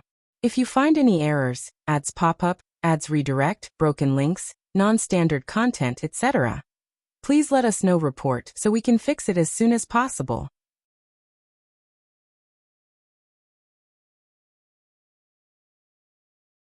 Chapter 1095 Old Friend. Qiao Xian tapped gently on the door, clutching the invitation in her hand. A eunuch greeted her with utmost politeness and ushered her inside. The prince's mansion boasted a side yard that befitted the grandeur of the royal family. The meticulous sutras and the work of skilled craftsmen exuded elegance, setting it apart from any other place. Despite the arrival of autumn, the garden remained vibrant, devoid of any signs of melancholy. Sweet osmanthus, autumn hibiscus, rhododendron, camellia, jasmine, and a variety of chrysanthemums adorned the autumnal landscape. Splashes of bright colors from the big red oranges and golden and yellow leaves delighted the eyes of onlookers. As they strolled towards the autumn house, the eunuch led Qiao Xian through the exquisite surroundings. Qiao Xian followed along with a smile, harboring no concerns about the eunuch's intentions. They served as her trusted eyes and ears, instilling a sense of fearlessness within her. However, Qiao Xian found herself unexpectedly encountering a familiar face in this place. Her heart skipped a beat as she laid eyes on a stunning woman, adorned with intricate makeup, a stylish hairstyle, and embellished with gold hairpins and pearls. The lady donned a finely embroidered yellow palace dress, radiating an air of familiarity that Qiao Xian struggled to place. The beauty smiled warmly at her and addressed her as Mrs. Shao. Recognition flooded Qiao Xian's mind, and she struggled to maintain her composure. It was He Jiqing, the cousin from the Xie family, who had once attempted to seduce Xie Jingrong with Tao Tao, now held the title of Madam in the fourth prince's mansion. The eunuch respectfully greeted He Jiqing, prompting Qiao Xian to bow in deference, saying, "Good day, Madam He." The fourth prince had a prince consort named Ms. Dou, as well as a secondary concubine, Ms. Shi. He Jiqing had become one of the concubines. The eunuch displayed an evident reverence towards her, solidifying Qiao Xian's belief that the fourth prince held her in high regard. He Jiqing's smile widened as she clasped Xiao Xian's hands and spoke. Mrs. Shao, your kindness knows no bounds. We are old friends. There's no need for such formality. Xiao Xian pondered silently to herself. The Xie family had proven to be remarkably resourceful. Without their influence, He Jiqing wouldn't have gained entry into the fourth prince's mansion so swiftly. However, during her time in the capital with Shao Yunduan, Xie Jingrong had kept her unaware of these developments. It became evident that something unpleasant had transpired between He Jiqing and the Xie family. Xiao Xian was cautious about getting too close to He Jiqing. She couldn't quite gauge the depths of He Jiqing's character, but she sensed a shrewdness about her. It was wiser to keep her distance from a cunning individual, without a kind heart. Withdrawing her hands, Xiao Xian took a few steps back and maintained a composed expression. Madam He, you must be jesting. I am not fortunate enough to be considered your old friend. You overestimate my importance. I am here at the Xie family's behest, and our paths have merely crossed by chance. Unsure of He Jiqing's sudden attempt at closeness, Xiao Xian decided to steer the conversation away from that topic. He Jiqing was taken aback. She hadn't anticipated Mrs. Shao's rejection of her goodwill. Concealing her irritation, the warmth faded from her expression, and she chuckled softly behind her handkerchief, adopting a coquettish tone. Mrs. Shao is truly straightforward. We coincidentally bumped into each other in the capital, which is a rare occurrence. We should enjoy this opportunity as old friends and explore together. Yes, Madam He, Xiao Xian replied, offering a polite smile and refraining from declining the invitation. Walking side by side, He Jiqing maintained her smile, commenting on the blossoming flowers and the splendid scenery. However, her composure seemed slightly rattled compared to before. If you find any errors, ads pop up, ads redirect, broken links, non-standard content, etc., please let us know. Report, so we can fix it as soon as possible.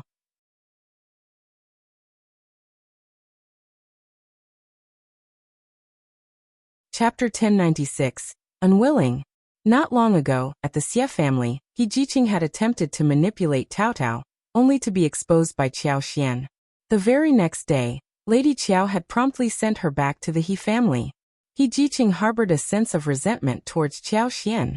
Deep down, she believed that Xiao Xian must have divulged something to Xie Jingrong. How else could it be so coincidental that Xiao Xian encountered them on the first day, only to drive them away on the next? Since being sent away, she had realized that she and the Xie family cousins would never be together. However, upon witnessing the splendor of the Xie family, He Jiqing lost interest in pursuing connections with any other family. Instead, she resolved to venture into the capital and establish a close relationship with the fourth prince, leveraging the reputation of the Xie family and the items granted by Lady Qiao. She was even willing to become one of the fourth prince's concubines. Why not? The fourth prince, born to the emperor's favored honored Princess Mei, held a unique position. Although there was a crown prince in the Qin dynasty, his mother had already passed away. Despite being renowned for his talents, the emperor had never treated him favorably. According to He Jiqing, the more praise the crown prince received from the subjects, the more discomfort it caused the emperor. The future was unpredictable, and it was impossible to determine who would ultimately hold the greatest fortune. Who could say that it wouldn't be the fourth prince? He Jiqing envisioned herself as a revered figure, unwilling to settle for a peaceful life with a spouse from a respectable background. That simply wasn't acceptable to her. The fourth prince desired to suppress Shao Yunduan, and Xiao Xian possessed expertise in peonies. He Jiqing saw an opportunity to be of assistance in that regard. If Xiao Xian were to become aware of the current circumstances, perhaps she could let go of the grudges from the past. After all, present benefits held greater importance. However, if Xiao Xian remained unaware of the situation, it couldn't be blamed on He Jiqing. He Jiqing couldn't help but sneer inwardly. Without her skills, no one would have shown any interest in Xiao Xian. She was merely putting on airs. Soon they reached the autumn house. The wide flat land halfway up the mountain provided a breathtaking view. Positioned next to the mountainside, it offered a sweeping vista of more than half of the side yard. Maple trees were scattered throughout, their red leaves more vibrant than fire, creating a truly enchanting sight in the advanced stages of autumn. Jiqing and Qiao approached secondary concubine Shi, who greeted them with a warm smile and offered them seats. Curiosity gleamed in her eyes as she assessed Qiao, eliciting a chuckle. I've heard from Mother and Princess Consort about Madame Shao. They all praise your ability to know when to advance and when to retreat. Now seeing you in person, it appears to be true. Over 10 madams and ladies were present as guests, hailing from noble families or holding prominent positions. Qiao was a new face to them, inciting their curiosity. Their gazes unabashedly examined her. Qiao didn't appreciate their direct and unscrupulous stares. However, this wasn't the first time she had faced such scrutiny, nor would it be the last. Having previously encountered the princess consort and the empress, she harbored no fear. She offered a polite smile. Your flattery honors me, consort Qiao. Secondary concubine Shi beamed. Madame Shao, please don't be so modest. You truly deserve the accolades. Madame Jean, the wife of the left assistant minister of the Ministry of Architecture, chimed in. Indeed. We were just discussing Madame Shao and her profound knowledge of flowers. We can't hold a candle to Madame Shao. They all laughed. Another madam pointed at the pot of orchids on the advanced table and asked with a smile. Madame Shao, take a look at it. Do you know what kind it is? What is the problem? If you find any errors, ads pop up, ads redirect, broken links, non-standard content, etc., please let us know. Report so we can fix it as soon as possible.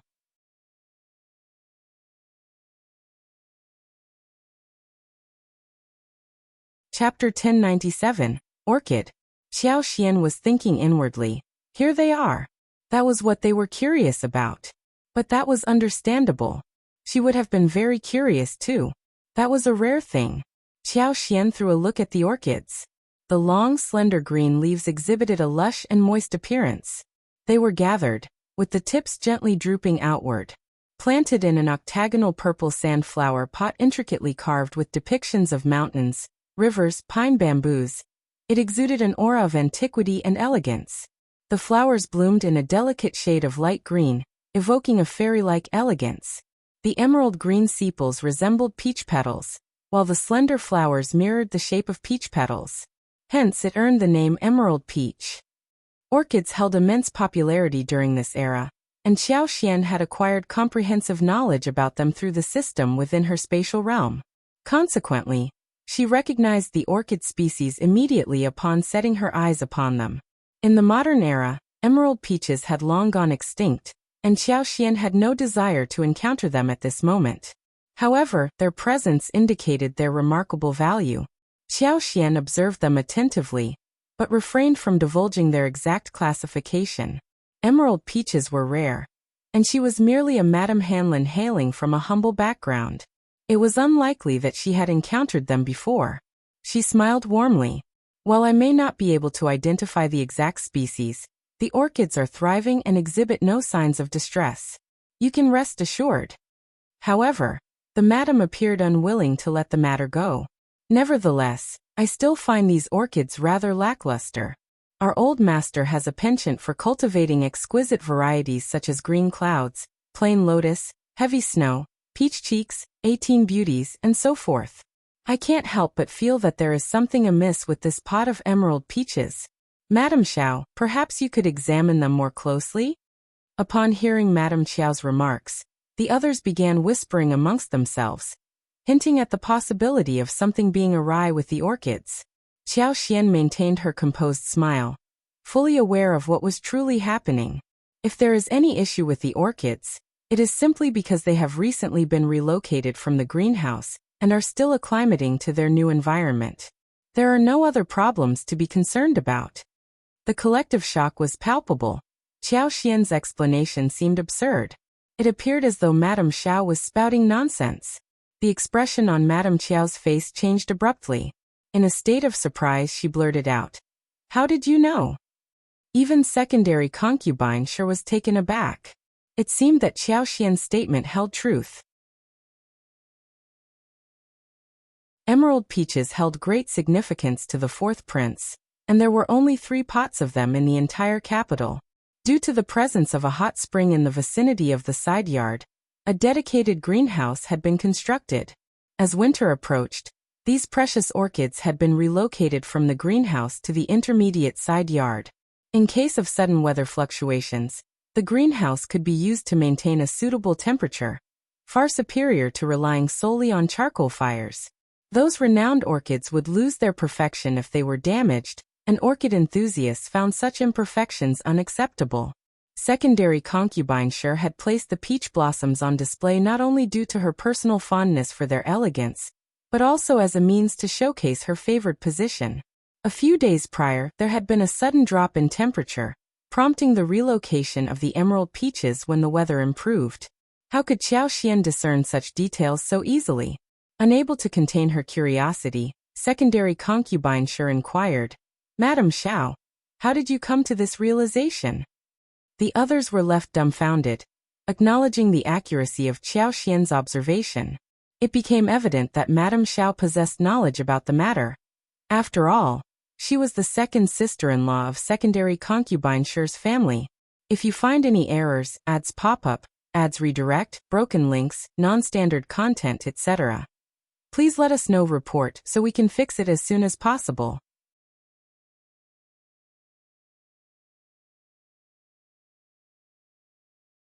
Chapter 1098, Mocking. Qiao smiled serenely as she addressed the gathering. The temperature and humidity disparities between the greenhouse and its surroundings can easily affect orchids. These delicate flowers are highly sensitive to such changes, a fact that is quite evident. Everyone present. Indeed, it had not been an effortless journey for her. "I understand," concurred Secondary Concubine sure, nodding graciously. She turned to Madame Shao with a smile and added, "Madame Shao possesses an unparalleled understanding of this subject. Only she can discern such subtleties. We can't claim to possess such discerning tastes." Laughter echoed through the room as the ladies and madams joined in. Some couldn't help but feel a twinge of envy. They dubbed it sheer luck. In the past, no one paid attention to her. No one laughed at her, looked down on her, or belittled her for her humble beginnings, akin to a mere floral artisan tending to plants and flowers. But when she rescued the emperor's beloved peony, even the court florists were left speechless. Her clever maneuver earned her favor and countless accolades from the emperor and the empress. No one dared to look down on her anymore. No one dared to mock her.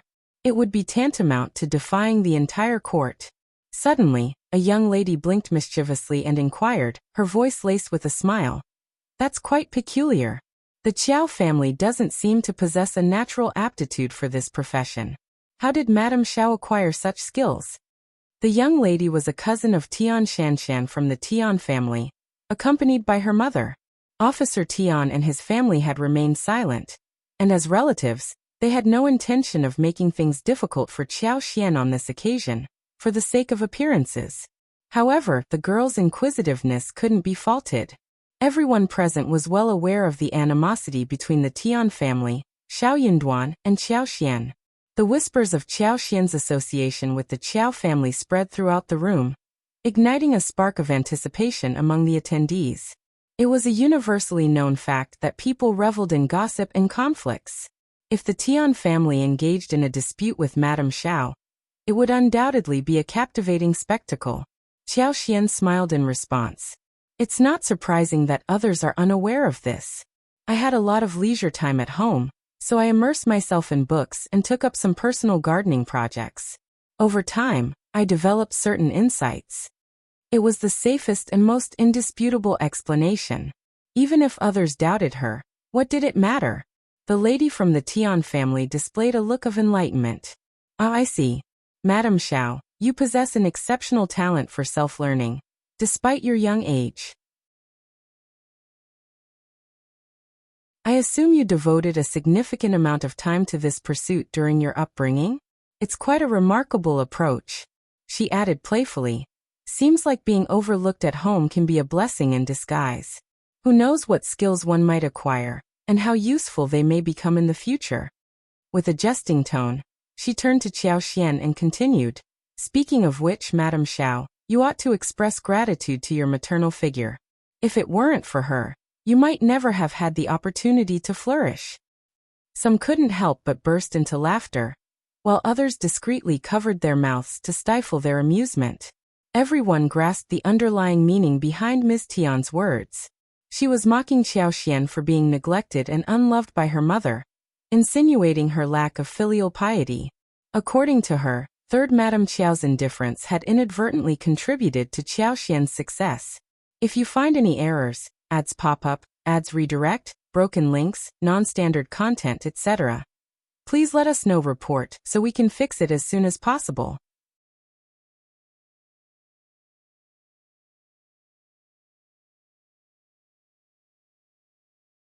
Chapter 1099. Concealed. However, eventually, she severed ties with the Qiao family, an act considered deeply unfilial.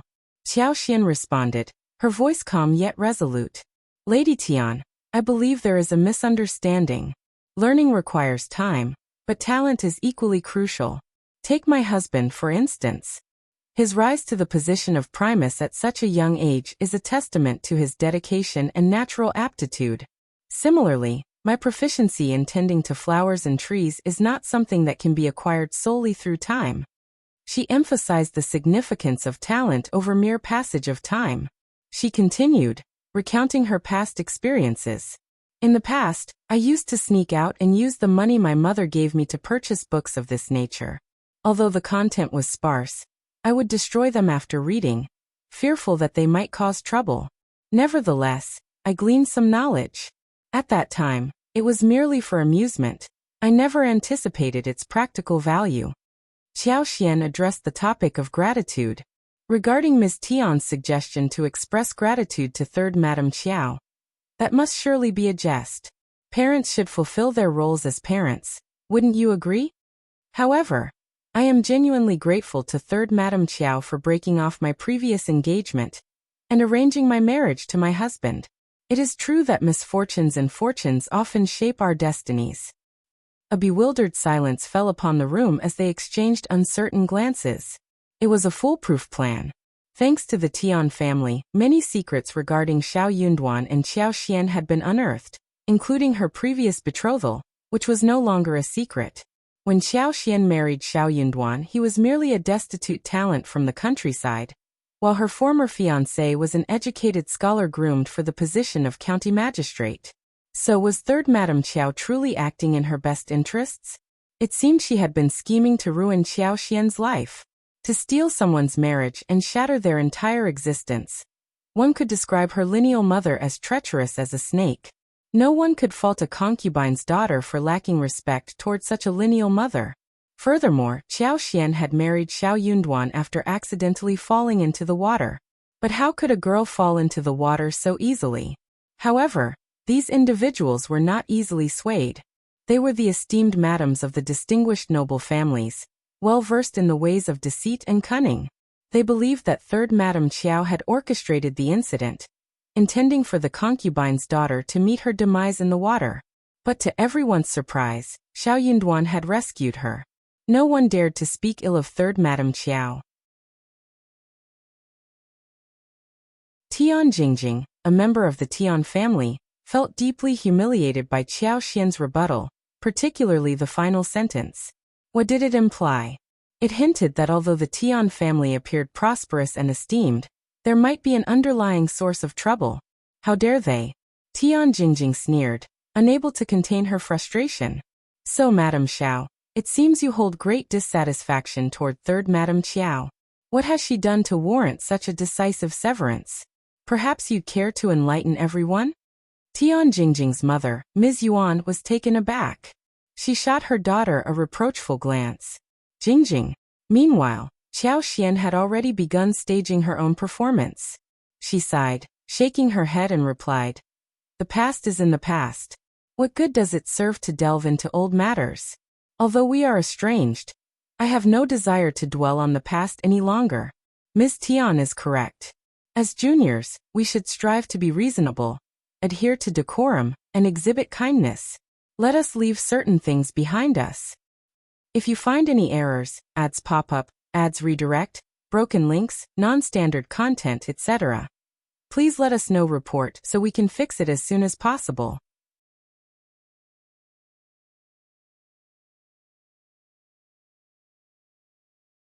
Chapter 1100. Good luck. Qiao Xian's heavy sighs seemed to cast Tian Jingjing as the unreasonable one. Tian Jingjing struggled to find her words. Enough Jingjing, Ms. Yuan interjected, unable to tolerate the situation any longer. She grasped her daughter's sleeves and shot her a warning glance. Tian Jingjing fell silent, turning away in anger. Ms. Yuan couldn't help but inwardly complain about her foolish daughter. Why was Tian Shanshan's business her concern? Tian Shanshan and her father couldn't exploit Qiao Xian and Shao Yunduan, so why was she so eager? She had a penchant for hanging around Tian Shanshan and putting blind trust in her. Her mother's advice held no sway compared to Tian Shanshan's influence. How exasperating. Though the spectacle had fallen short of their expectations, no one dared to stir up further trouble. They saw the situation clearly. The Tian family had already backed down, and no one else dared to provoke Madame Shao. Was there anyone with a grudge against her? Certainly not. Moreover, after alienating the Tian family to such an extent and causing concerns among the noble and prestigious families in the capital, Qiao Xian and Shao Yunduan had managed to turn the situation around and establish themselves firmly. It was undoubtedly a stroke of luck. Even if it was attributed to luck, it made them impressive and awe-inspiring. Those in the government offices, especially those in higher positions, feared opposing someone who appeared to be born with the fortune of the government. They possessed an inherent advantage that others couldn't envy.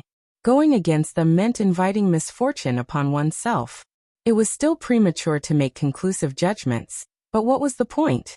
Consequently, the conversation shifted swiftly to other topics. Many madams even expressed their willingness to seek Qiao Xian's assistance should they encounter any issues with their prized flowers and trees at home. Qiao Xian responded with a smile and a nod. She harbored no concerns that the madams would treat her as a mere gardener, entrusting her with the care of ordinary flowers and trees. After all, she had tended to the emperor's most prized peony, and no one would dare to belittle her as a common florist. Such treatment would be utterly humiliating. No one would be so foolish. Even Xiao Wei wouldn't stoop to that level. Soon, the conversation shifted to the latest trends in clothing, accessories, and makeup within the capital's elite circles. These noble ladies had been accustomed to a life of luxury since a young age, paying meticulous attention to their appearance and indulging in fine attire, fine dining, luxurious accommodations, and extravagant means of transportation. They were well versed in the art of dressing up. With ample leisure time on their hands, it was only natural for them to discuss these matters. Qiao Xian found herself genuinely intrigued. These were areas of expertise she had never delved into before. While she may not necessarily need such knowledge, there was no harm in listening and expanding her understanding. Thankfully, she possessed a good sense of style, ensuring she dressed well. Yet upon reflection, if she were truly a concubine's daughter from a small town who had always been disregarded by her lineal mother, she would encounter numerous difficulties in such circles. The barriers within this social sphere were strict indeed. Those who didn't belong would always struggle to fit in. Qiao Xian recognized that she was not a part of their inner circle, despite the kind treatment she received from the madams. There was no way to gain true acceptance from them. Ultimately, it was Shao Yunduan who held the key to her integration. If you find any errors, ads pop up, ads redirect, broken links, non-standard content, etc., please let us know report so we can fix it as soon as possible.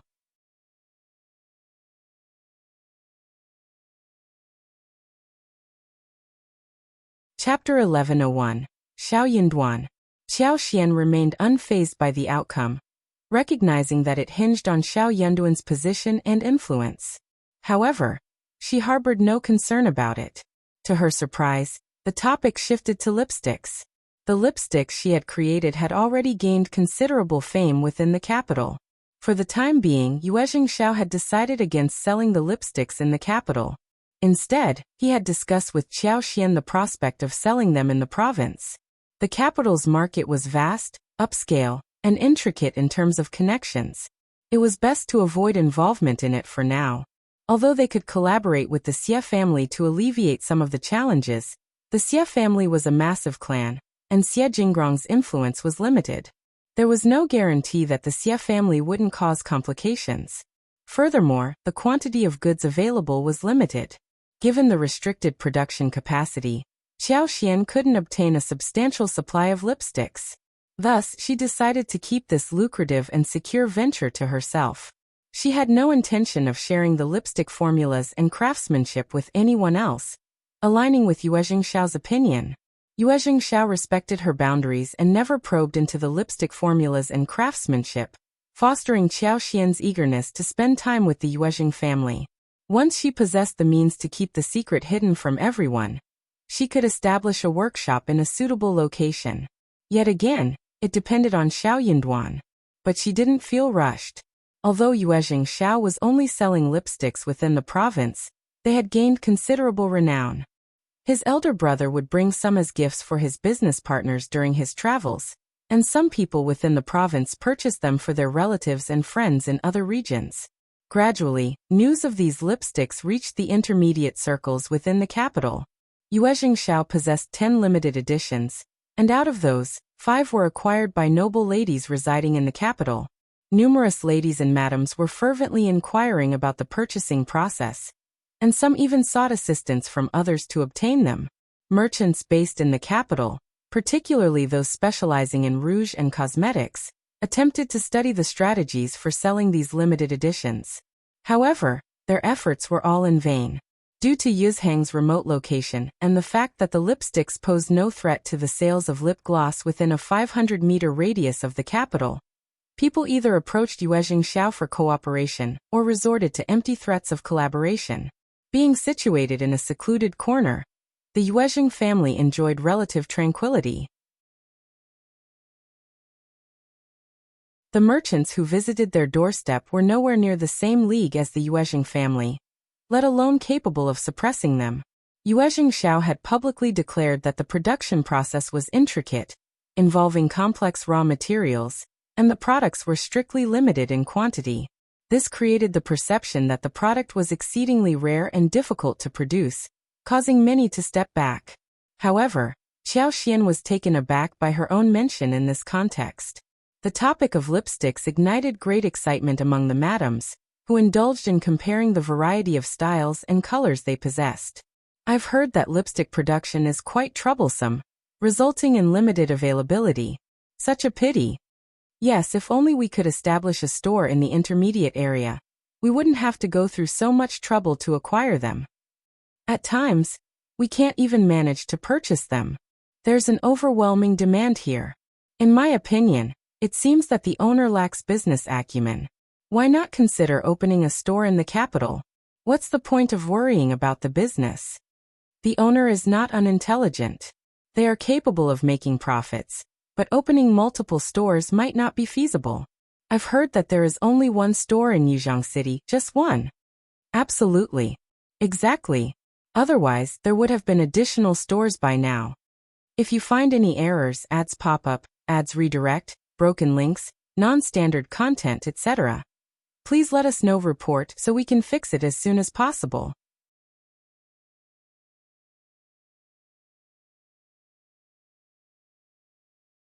Chapter 1102. Not lying. Oh yes, second madam said, turning towards Qiao Xian with a smile. Madam Shao hails from Yuzhang, doesn't she? You must be well informed about this, right? All eyes turned to Qiao Xian. Tian Jingjing sneered and cast a contemptuous glance at Qiao Xian, assuming that lipsticks were too expensive for her, and she couldn't afford them. How could she possibly know? Lipsticks were being sold for 10 liang, and Yuezheng Shao had offered Qiao Xian 5 liang for each one. Qiao Xian was taken aback by the sudden question. She immediately faced a dilemma. She couldn't reveal the truth, but third Madam Qiao, Qiao Wei, and Qiao Ko knew that the lipsticks belonged to the Yuezheng family. If she spoke up now, it would create an uncomfortable situation between third Madam Qiao and the Yuezheng family, leading to embarrassment. Qiao Xian didn't want such an awkwardness to arise. She didn't want people to perceive her as a liar. Even if third Madam Qiao and the others didn't mention it, or didn't have the opportunity to do so, Secrets known by two individuals will inevitably become known to everyone sooner or later. But telling the truth wouldn't work either. What if they were compelled to cooperate? Even without resorting to forceful tactics, it would still bring trouble upon them. Qiao Xian felt a headache coming on. She couldn't lie, and she couldn't tell the truth. She lowered her gaze, nodded, and shyly replied, "Of course, I know about lipsticks. I am aware of some aspects of the business with the Yuezhing family. Lipsticks require various ingredients like roses, Chinese roses, pomegranate flowers, cinnamon, red and blue flowers for dyeing." That was all she could disclose. Even third Madame Qiao had limited knowledge about lipsticks. She relied on the Yuezhing family, leading her to subconsciously believe that they were in charge of the business, not her. Even if they were about to speak, they wouldn't have much to say. As expected, everyone was taken aback and quickly grasped the situation. They had never anticipated that Qiao Xian had a connection to lipsticks. Knowing how to cultivate flowers, and considering that lipsticks required flower dyes, it seemed logical for the Yuezhing family to collaborate with her. I never expected Madame Shao to possess such expertise. Indeed, Madame Shao is truly talented in many aspects. Wait a moment. They all grew increasingly curious. Qiao Xian began sharing some anecdotes and stories. They listened with emotional sighs, their perceptions of her shifting. How fortunate they were. She must have earned a substantial amount of money simply by supplying flowers. It explained why she could accompany Editor Shao to the capital. It also shed light on why Editor Shao would rather offend the Tian family than divorce her. So someone asked Qiao Xian if she could buy lipsticks from Yuzhong. The capital was very far away from Yuzhong, and no one would send their family to Yuzhong for no reason. Therefore, whenever there was a new grade, it could not be bought at all. They needed to spend a lot of efforts to buy some. Qiao Xian found herself in a predicament. She had mentioned that if anyone desired the lipsticks, they could seek her assistance. However, she wasn't certain if she could fulfill those requests. While in the capital, both she and Shao Yunduan had no means of maintaining direct contact with Yuzhong. Their only option was to send letters through a caravan. Everyone concurred, understanding that Qiao Xian lacked the assistance of servants capable of running errands over such a long distance. They were even less reliable than her own family. Thus, the idea was quickly dismissed. If you find any errors, ads pop up, ads redirect, broken links, non-standard content, etc., please let us know. Report so we can fix it as soon as possible.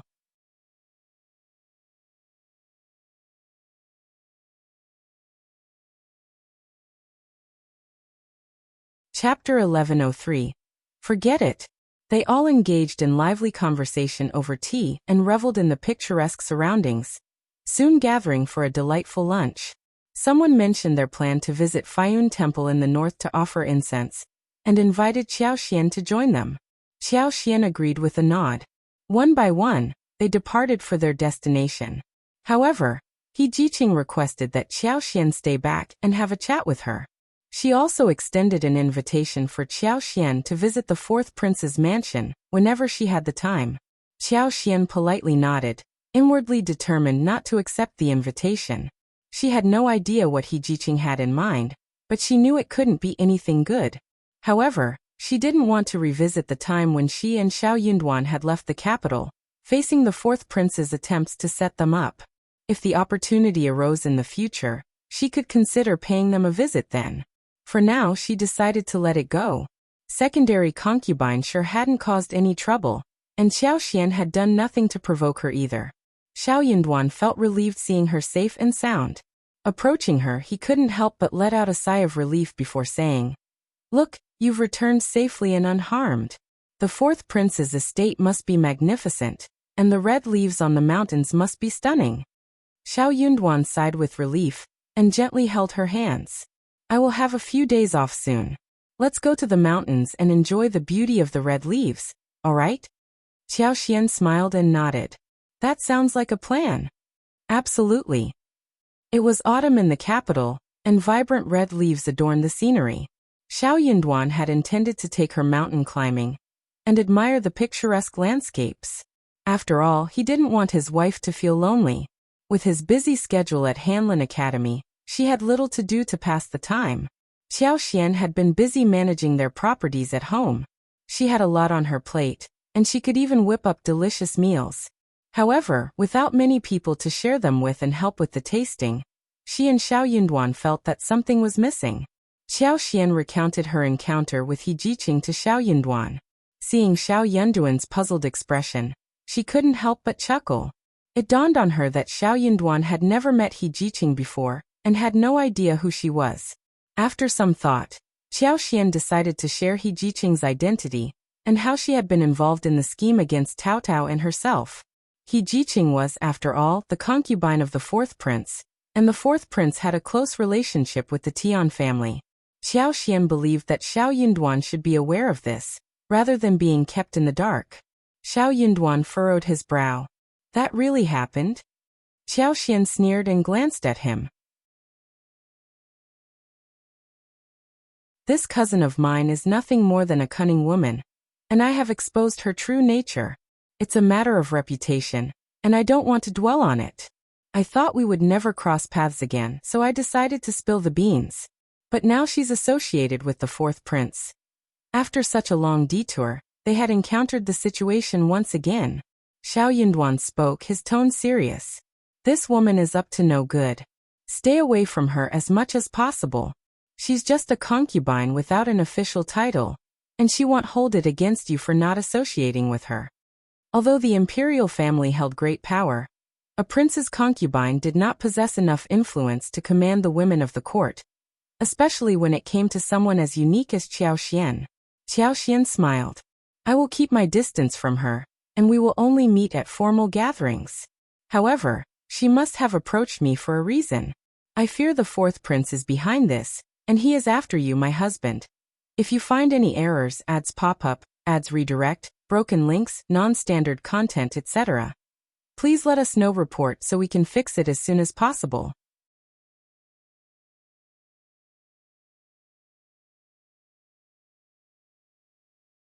Chapter 1104. Understanding. In the eyes of outsiders, Qiao Xian was perceived as someone who only knew how to care for flowers and trees. Moreover, she was already quite capable in the presence of the emperor, and the fourth prince wouldn't gain much from her. Peony flowers didn't fall ill all the time, and Qiao Xian's usefulness lay more in handling emergencies. The fourth prince didn't need to go through so much trouble. However, Shao Yunduan was different. He had achieved the title of champion among numerous intermediate masters, due to his genuine talent. He was an honest man with high moral values and fearlessness in the face of power. Most importantly, he enjoyed the emperor's protection, which wasn't an easy feat. Furthermore, anyone from the Qiao family could easily discover the kind of family they were. It would become evident that Shao Yunduan must have employed some clever tactics to sever ties with the Qiao family. In the eyes of outsiders, Qiao Xian seemed disconnected from all of this. The fourth prince might have realized that it was the Qiao family who severed ties, but it was Shao Yunduan who successfully escaped the troubles associated with them. Given these factors, it was possible that the fourth prince had ulterior motives. Shao Yunduan's heart skipped a beat. He hadn't expected his wife to be so astute. My love, you're overthinking, Shao Yunduan reassured her, taking her hand and speaking calmly. I am merely a minor editor at Hanlin Academy, and am not worth the efforts of the fourth prince. Even if he harbors intentions, now is not the opportune time. Qiao Xian contemplated his words and agreed, deciding to put those thoughts aside. Instead, she focused on the idea of mountain climbing with him. The persimmons in the capital were especially sweet, the dates delightfully crunchy, and the grapes incredibly delicious. There was an abundance of these fruits during this time of year. They planned to climb mountains, purchase fresh fruits from local farmers, search for wild mushrooms and fungi, and enjoy picking wild fruits. It would be a splendid adventure. Shao Yunduan was well aware that the fourth prince had his eyes on him due to the Tian family incident. However, everything thus far had been a subtle test, nothing overt. He had maintained a low profile, carefully concealing key information to avoid drawing unnecessary attention. He had successfully evaded a few traps along the way. For now, things were progressing smoothly. Shao Yunduan exercised patience, knowing that he needed to wait for the right moment to approach the emperor and request to be released from his current position. He had already devised a solid excuse.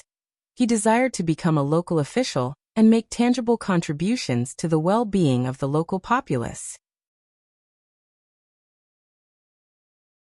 That was precisely what he yearned for, as it would allow him to escape the troubles of the capital. If they remained in the intermediate region of the capital, the Tian family would eventually catch up to them.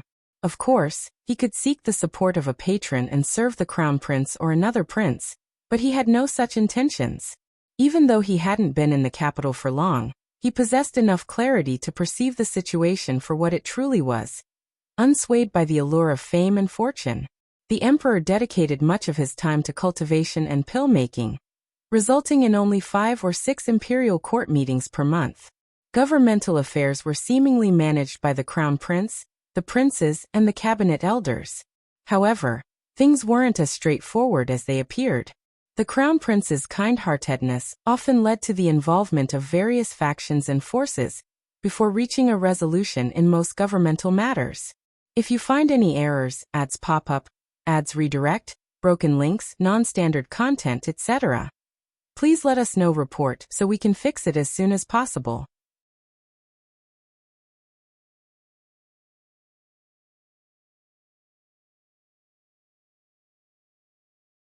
Chapter 1105. The events of today seem to benefit the fourth prince, while the third prince would strive to gain advantages in the next day's events. If there were any vacancies the day after tomorrow, another struggle would ensue. What about the crown prince? He was constantly burdened with the task of balancing conflicts among his brothers. His selflessness was admirable, but his efforts seemed futile when faced with his difficult siblings. It went without saying that the emperor's most trusted Taoist, Shangzhen, had been discovered by honored Princess Mei and the fourth prince. Honored Princess Mei had always been favored, and the fourth prince possessed intelligence that endeared him to the emperor the most. The only one who could challenge the crown prince's authority was the fourth prince. The second prince was not to be underestimated either. His mother, Princess Concubine Virtue, was the niece of the late Empress Dowager, and belonged to the powerful Sun family. The Sun family held military might, and the emperor and the Empress Dowager shared a close relationship, having grown up with Consort Da. Consequently, they held the second prince in high regard. As for the third prince, although his maternal family lacked grandeur and excitement, he was the son of the current Empress Qi. Besides the crown prince, he held the most honorable status. This advantage, coupled with his connate realm cultivation, naturally garnered him many followers. Empress Qi may not possess the same virtue as the former empress, but over the years, she had amassed significant influence. It was evident to all that the emperor appointed Empress Qi as empress because her family lacked power or talent, ensuring that no one posed a threat to the crown prince. During that time, the emperor still held the crown prince in high regard. However, as time went on, things would inevitably become more complicated. The emperor had no intention of abolishing the crown prince, but at times he couldn't help but feel that something was amiss. No one knew what was truly on the emperor's mind. With so much unknown, imagination ran wild. Furthermore, the crown prince's kind-heartedness often led him to make concessions to gloss over issues, inadvertently empowering his younger brothers and fueling their arrogance. They looked down on him even more. Even Shao Yunduan, who had just arrived in the capital, couldn't help but worry for the crown prince. The crown prince's benevolence was admirable, but would he truly be able to withstand the challenges until the end? It wasn't that he lacked kindness, but rather, the other princes failed to appreciate his kind gestures and instead took advantage of them. Shao Yunduan held a favorable impression of the crown prince. He was a friendly and benevolent man, but as the crown prince, he had no means to exert control over the others. Although the surface of the capital appeared calm, the tension beneath the facade was palpable. No one knew when the taut string would snap. Not wanting to offend anyone, Shao Yunduan decided it was best to leave the capital. In fact, had it not been for the emperor's words at the banquet, he might have been forced out of the capital. Shao Yunduan chose not to disclose this to Qiao. It would only add to her troubles, and it wasn't necessary. They still had time to devise a plan. 2 days later, the weather remained pleasant. During their break, Shao Yunduan took Qiao out for a walk. The red leaves in the fourth prince's courtyard were exquisite, but the mountains were adorned with a mesmerizing display of fiery red and golden colors, captivating their hearts even more. They picked an abundance of mushrooms in the mountains, as well as persimmons and dates from the farmer's house at the foot of the mountain. They purchased eggs and pickles produced by the farmer's family, enjoying the afternoon until the sun began to set in the west, returning home with contentment. If you find any errors, ads pop up, ads redirect, broken links, non-standard content, etc., please let us know. Report so we can fix it as soon as possible.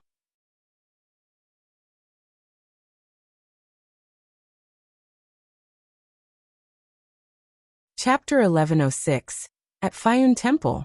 The capital was a truly captivating place. Shao Yunduan didn't stop Qiao when she expressed her desire to visit the fourth prince's side yard and join the noble ladies in offering incense. He understood that his wife couldn't stay confined indoors, and they were currently unable to leave the capital. He shouldn't be overly anxious. He should trust her words. Qiao had a sense of propriety and knew how to conduct herself. Fayun Temple, located in the northern part of the capital's suburbs, was one of the 8 renowned monasteries. Nestled in the Jade Mountain, it possessed an air of solemnity and grandeur. Waterfalls and natural springs adorned its surroundings, with peculiar peaks and unique stones dotting the landscape. The scenery was especially captivating, particularly during the spring and autumn seasons. Every year, a continuous stream of pilgrims flocked to the monastery to offer incense and to admire the beauty of the back mountains. Qiao, along with the wife of the censor, Madame Su, and several other young women, had come here for leisure rather than solely for offering incense. The back mountain of Fayun Temple boasted picturesque scenery, but the vegetarian fare served within the monastery itself was rather ordinary. On the other hand, there was a restaurant called Chiffon located at the foot of the mountain that served exceptional dishes, featuring various wild game from the countryside. The food was fresh and unexpectedly popular among the affluent visitors in the capital, leading to bustling business each day. Accompanied by Madame Su, Qiao, and a few maids and elderly women, they embarked on their excursion.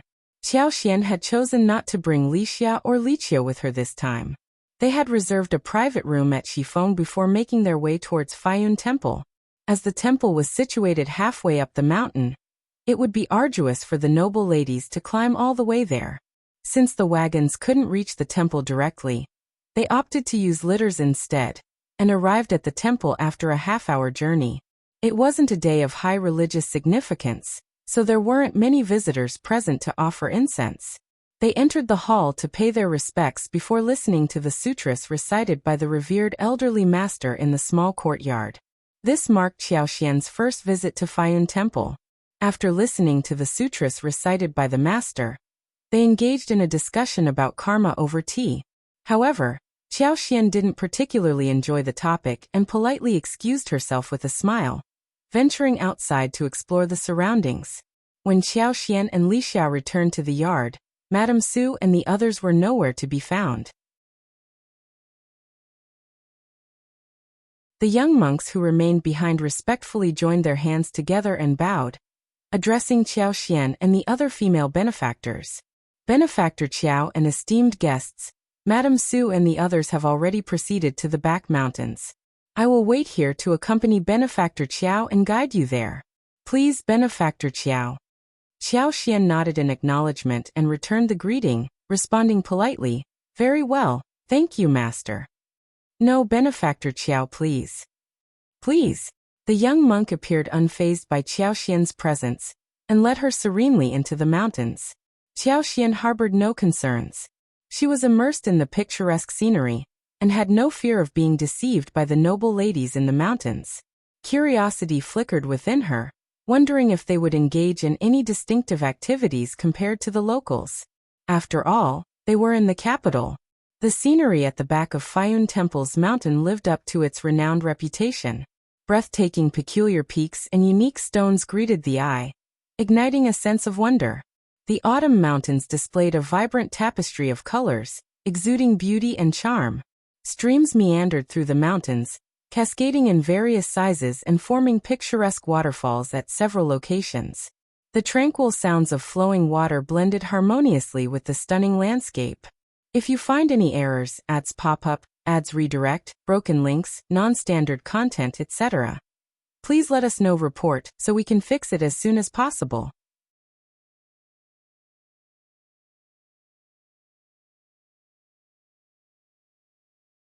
Chapter 1107. Cooperation. Entering the depths of the mountain, the scenery became vibrant, tranquil, and enchanting. The air felt noticeably fresher, infused with a gentle fragrance of wood that mingled with the crisp moisture in the atmosphere, rejuvenating the senses. Colorful and picturesque mountains stretched endlessly before Qiaoxian's eyes. The renowned beauty of Fayun Temple's back mountains is truly well-deserved. Masters, cultivating in such a setting and being able to witness this scenery every day must contribute to your extraordinary aura. Qiaoxian exclaimed with a smile, withdrawing her gaze only to discover that the master who had guided her had vanished. The forest remained peaceful, filled with the melodic chirping of birds. The autumn season was in full swing, showcasing the stunning leaves that fluttered like butterflies in the wind. Qiaoxian found herself alone amidst the mountains. Numerous paths crisscrossed through the woods, and unexpectedly, a bend in the road revealed an empty stretch devoid of any presence. Yet Qiaoxian anticipated this turn of events. She even saw clearly that the noble ladies weren't truly immersed in the scenic beauty of the back mountains. Qiaoxian chuckled inwardly. These people were truly despicable. Since she had arrived, she had no intention of leaving. She intended to fully appreciate the breathtaking scenery. If she happened upon any delectable wild fruits, she could transplant the trees into her space. Perhaps she could even gather some mushrooms. See how cooperative she was. Qiaoxian harbored no suspicion that the young monk had deceived her all this while. She reveled in the scenery and maintained a cautious demeanor, utilizing her superpower to sense every blade of grass and tree within a range of 2,000 meters, remaining vigilant to her surroundings. To her surprise, amidst the stillness, Qiaoxian noticed the presence of a young boy, around the age of 13 or 14, lying in the bushes less than 300 meters away from her. The material of his attire was difficult to discern, but it bore a distinct texture that indicated it was no ordinary fabric. A white jade pendant with ginger tassels adorned his waist. His hair was neatly tied with a yuzan, and his pale face showcased well-defined features, including thick eyebrows, a prominent nose, and exquisite facial contours. It was evident that he hailed from a noble family. Startled, Qiaoxian detected that he was merely unconscious but still breathing. Without hesitation, Qiaoxian hurried over to investigate. She wouldn't have approached if he hadn't been breathing, as she didn't wish to involve herself in any trouble. But since he was still alive, she couldn't simply leave him alone. If it were a dire situation, she could always escape. After pondering for a moment, she took out a handkerchief, folded the corners, and covered half of her face. The young man appeared to have lost consciousness due to an attack on his back, evident from the bump on the back of his head. Though he wasn't bleeding, his condition looked rather alarming. He furrowed his brow, displaying signs of discomfort. With his slender frame, he seemed delicate, prompting an instinctual sense of caution. Qiaoxian grasped his hands and channeled her superpower into his body, attempting to alleviate the bump on the back of his head. Before long, the young man blinked and his eyes fluttered open. Startled, he gazed at Qiaoxian, seemingly disoriented about his surroundings and what had transpired. Qiaoxian greeted him with a warm smile, observing his innocent expression. "You're awake now. Stand up." Qiaoxian, who had been crouched next to him, rose to her feet and took a couple of steps back. Internally, she let out a sigh. There was a noticeable disparity between the countenance of an ordinary individual and that of someone with a developmental delay. If you find any errors, ads pop up, ads redirect, broken links, non-standard content, etc., please let us know. Report so we can fix it as soon as possible.